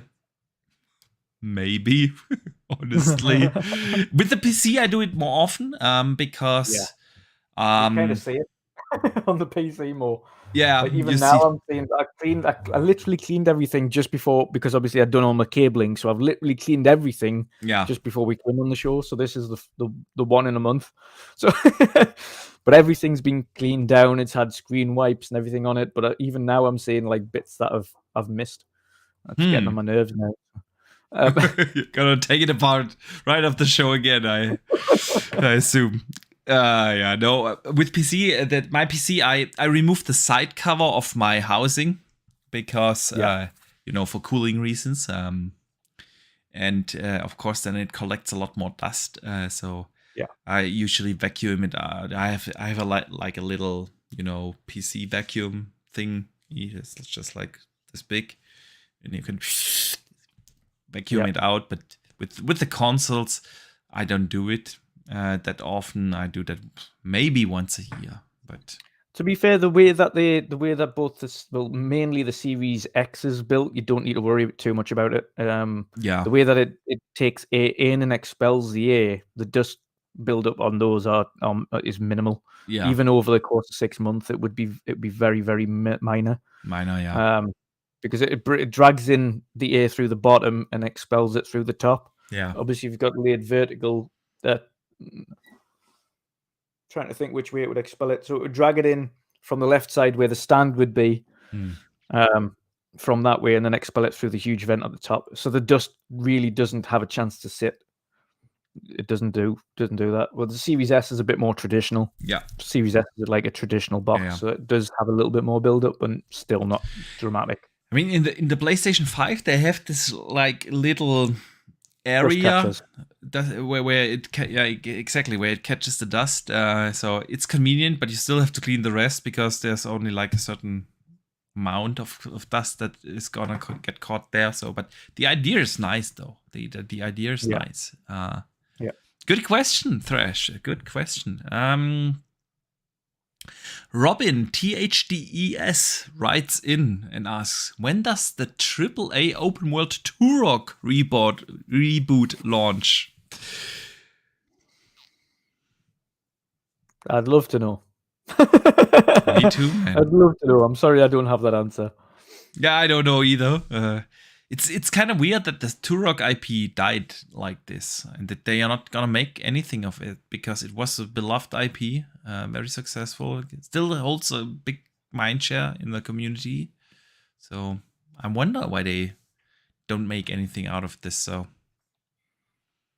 Yeah. We'll have to. Never know. Time might tell, but it's not one on their priority list. So yeah. shame. Eptel114 writes in, are you guys playing Starfield if it's only 30 FPS on Series X? Shout out to Dutch in the Netherlands. A follow-up question, are you guys interested in a more Series X Elite if that runs everything native 4K 60 in a scenario where you don't have a gaming PC? I mean, we've already spoke about this, but yeah. We'd get one anyway, even if it is unnecessary. Yeah. Because we love technology. But yeah, I'd still play Starfield. It wouldn't really stop. I'd be annoyed that it wasn't an option to have 60 frames, but I'd still play it. It wouldn't stop us. Agreed. And I think that's also the big awesome thing about the Xbox ecosystem. We can switch in between devices. Yeah. I will have Starfield installed on the PC. I will have installed it on a console, and I will go back and forth. And I will love playing it on console.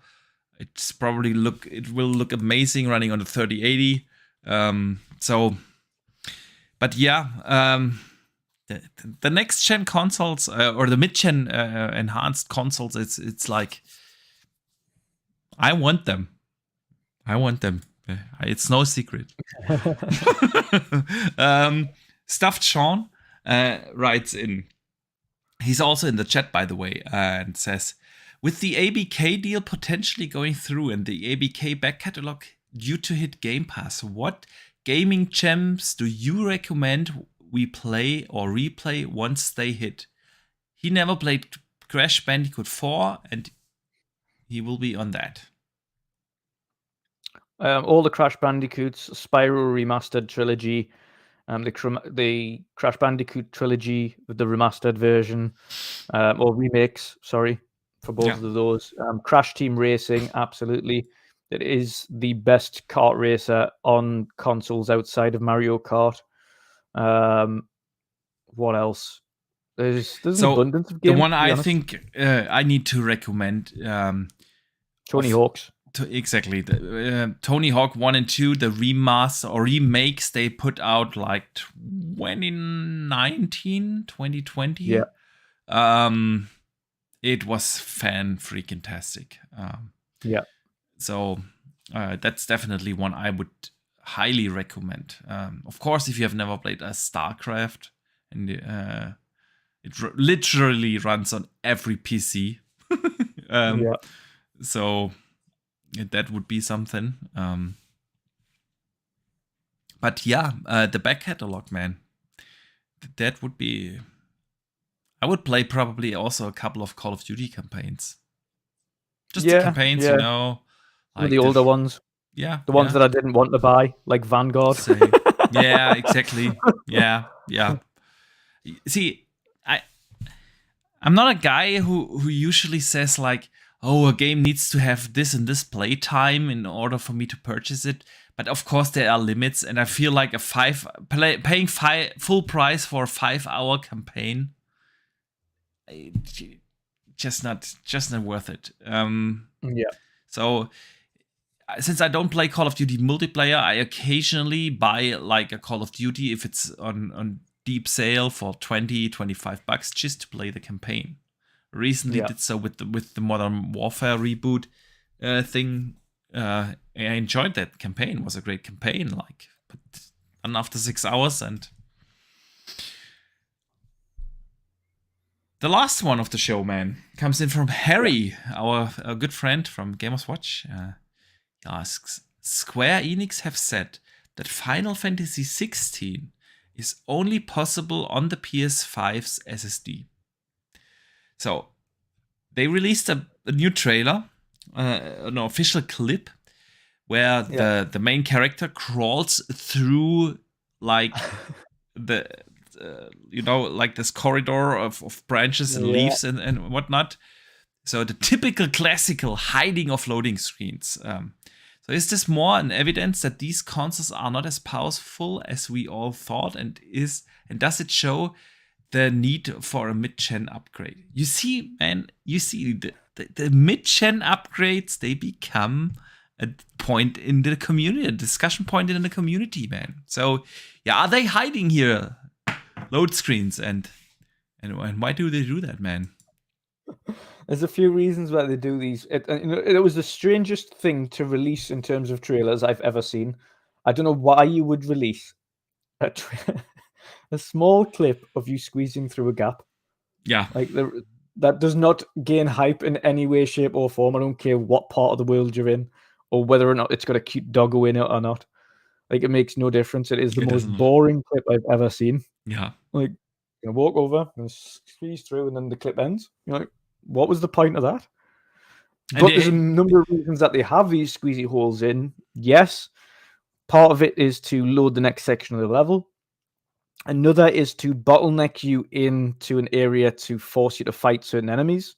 Yeah. So that you can't just run away and go straight through the gap. It'll block you until you finish fighting those enemies, and then you can get back through the gap. Or something akin to that. So it's kind of streamlining you into an area or point of no return, so you can't go past it, or it's one way.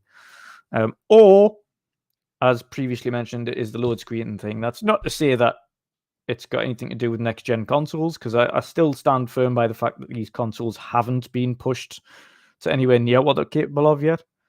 And I don't think the devs have really made use of half of the tools available to them on these current systems, let alone anything else.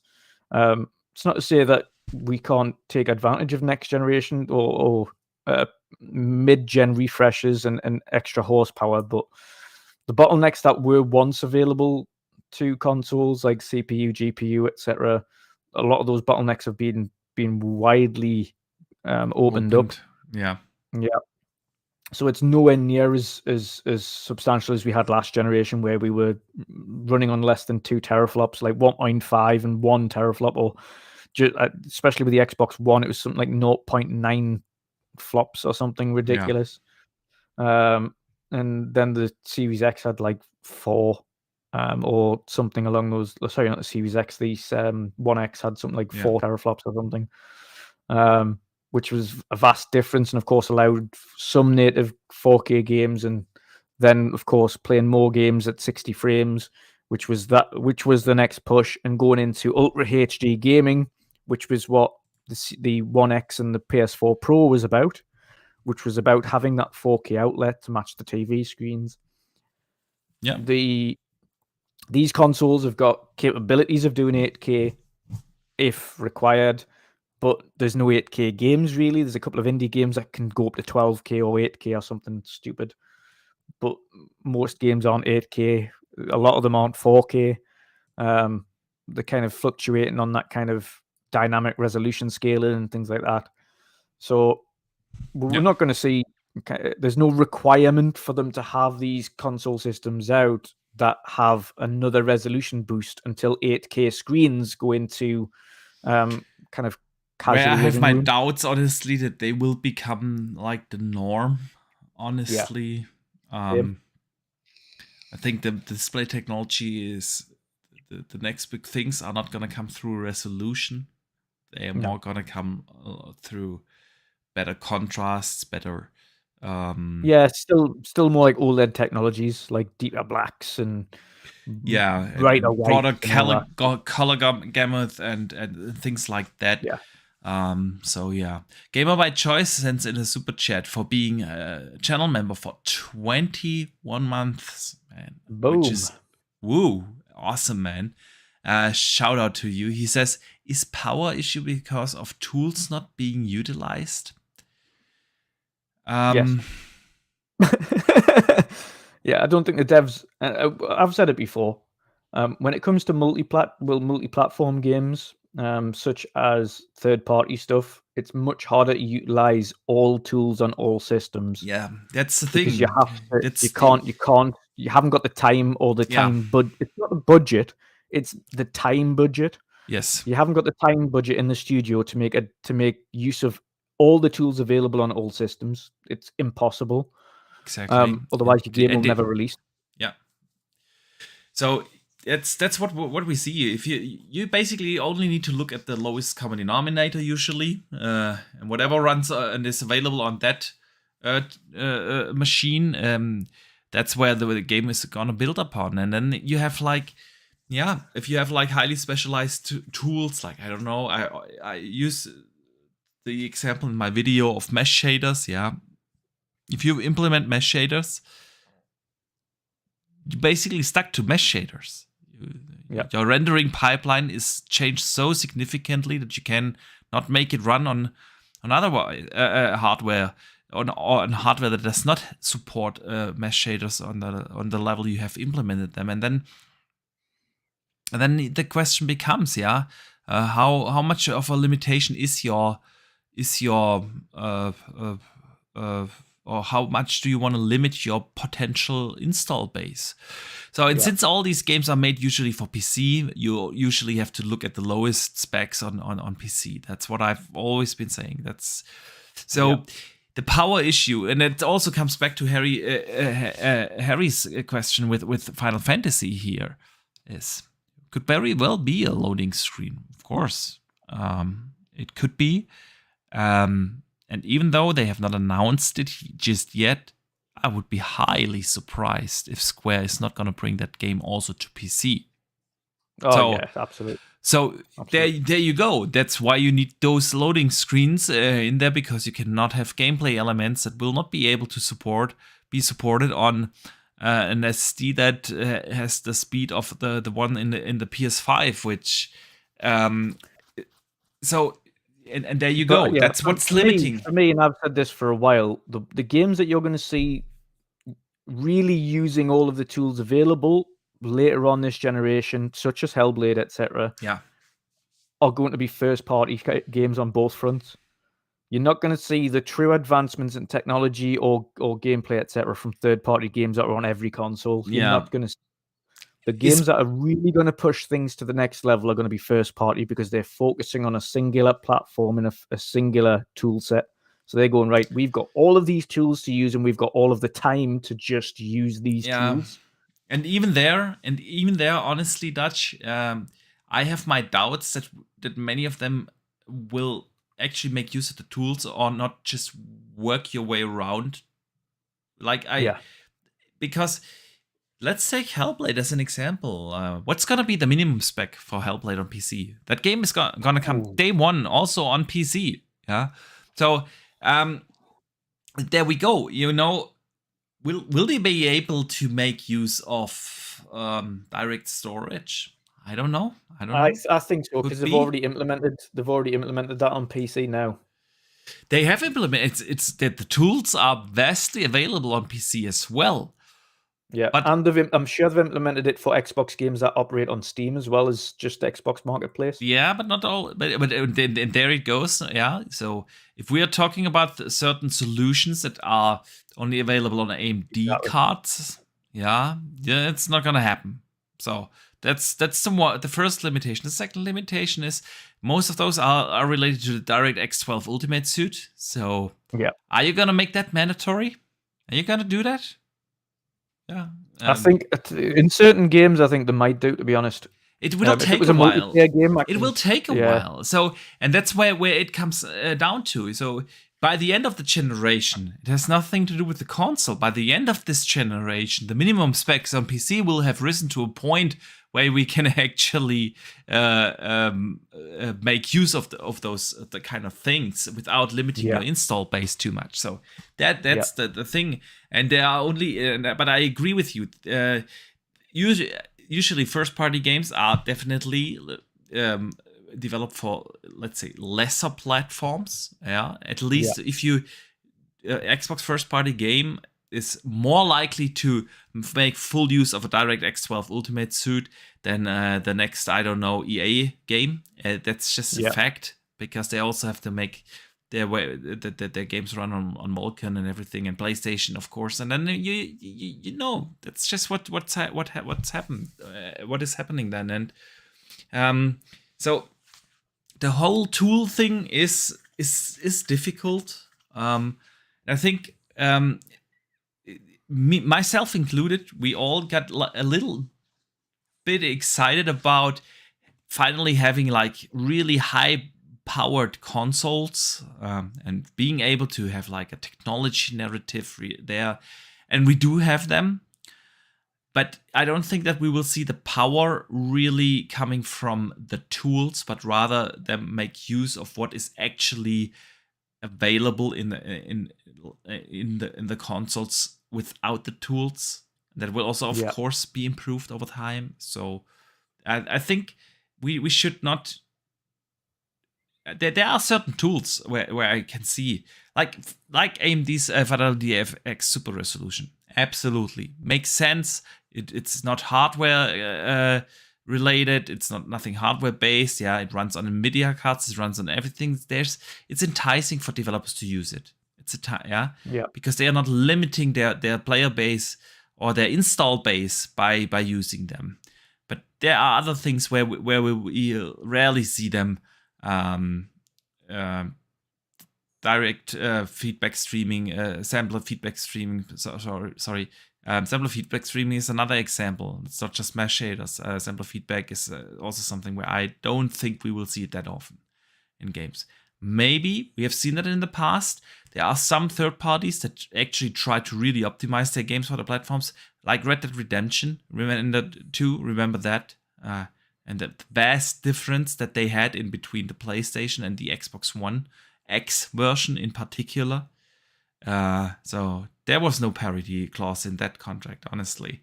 But yeah, and that's another thing, parity clause. Yeah, it's a thing, and this is not a fanboy talking. We know that for a fact.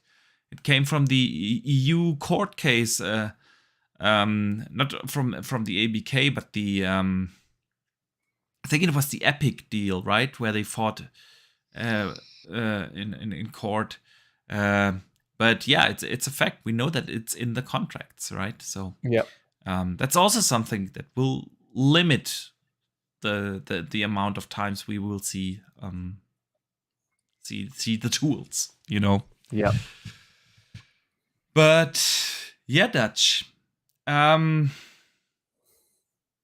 want to say, I think it's time to wrap up the show. Yeah, only 3 hours. We're doing well. 3 hours, 15 minutes. Dude, like, we had a shorter one today, so I think that's fine. Oh, no, but man, it's been a blast. As every week, I just do appreciate our conversations here with you, Dutch, and of course with our outstanding community. You guys are literally what drives this show. It's why we come here every week, and we do appreciate you all taking the time out of your busy schedules and lending us your ears, and to be part of this community, whether active or passive. We truly do appreciate you guys. I also want to say a big thank you, of course, for all the super chats that came in, and a big shout out to the channel members that do support. Truly means a lot and helps a lot. So yeah, Dutch, let everyone know what you're working on and where they can find you. Indeed. So, of course, as we've discussed earlier on in the show, we're working on the ever-growing Community Indie Showcase, which, of course, is on the 22nd of April. Yes. So I'm working on that. We're going to play the trailer as an outro today. We are not going to play our usual outro. Ooh. We're going to play the trailer once again as an outro of the show. Awesome stuff. So yes, you can see that, and you can see the awesome trailer we've made for that as well. So aside from that as well, of course, you can find me everywhere at Wondering Dutch. You can find me on the Midweek Mix-Up podcast with this awesome gentleman every Wednesday. Of course, every second Sunday, you'll see us on the Weekend Edition again, and every Tuesday on the Sea of Tuesdays Playcast, which is Sea of Thieves playable podcast. And you'll also find me on the Primetime Gaming every Wednesday evening after the Midweek Mix-Up. So yes, that's what I am working on. Yeah. What about A pretty busy man. I can't compete with that. That's it. Again, thank you for co-hosting here. And we gotta play your awesome trailer as an outro today.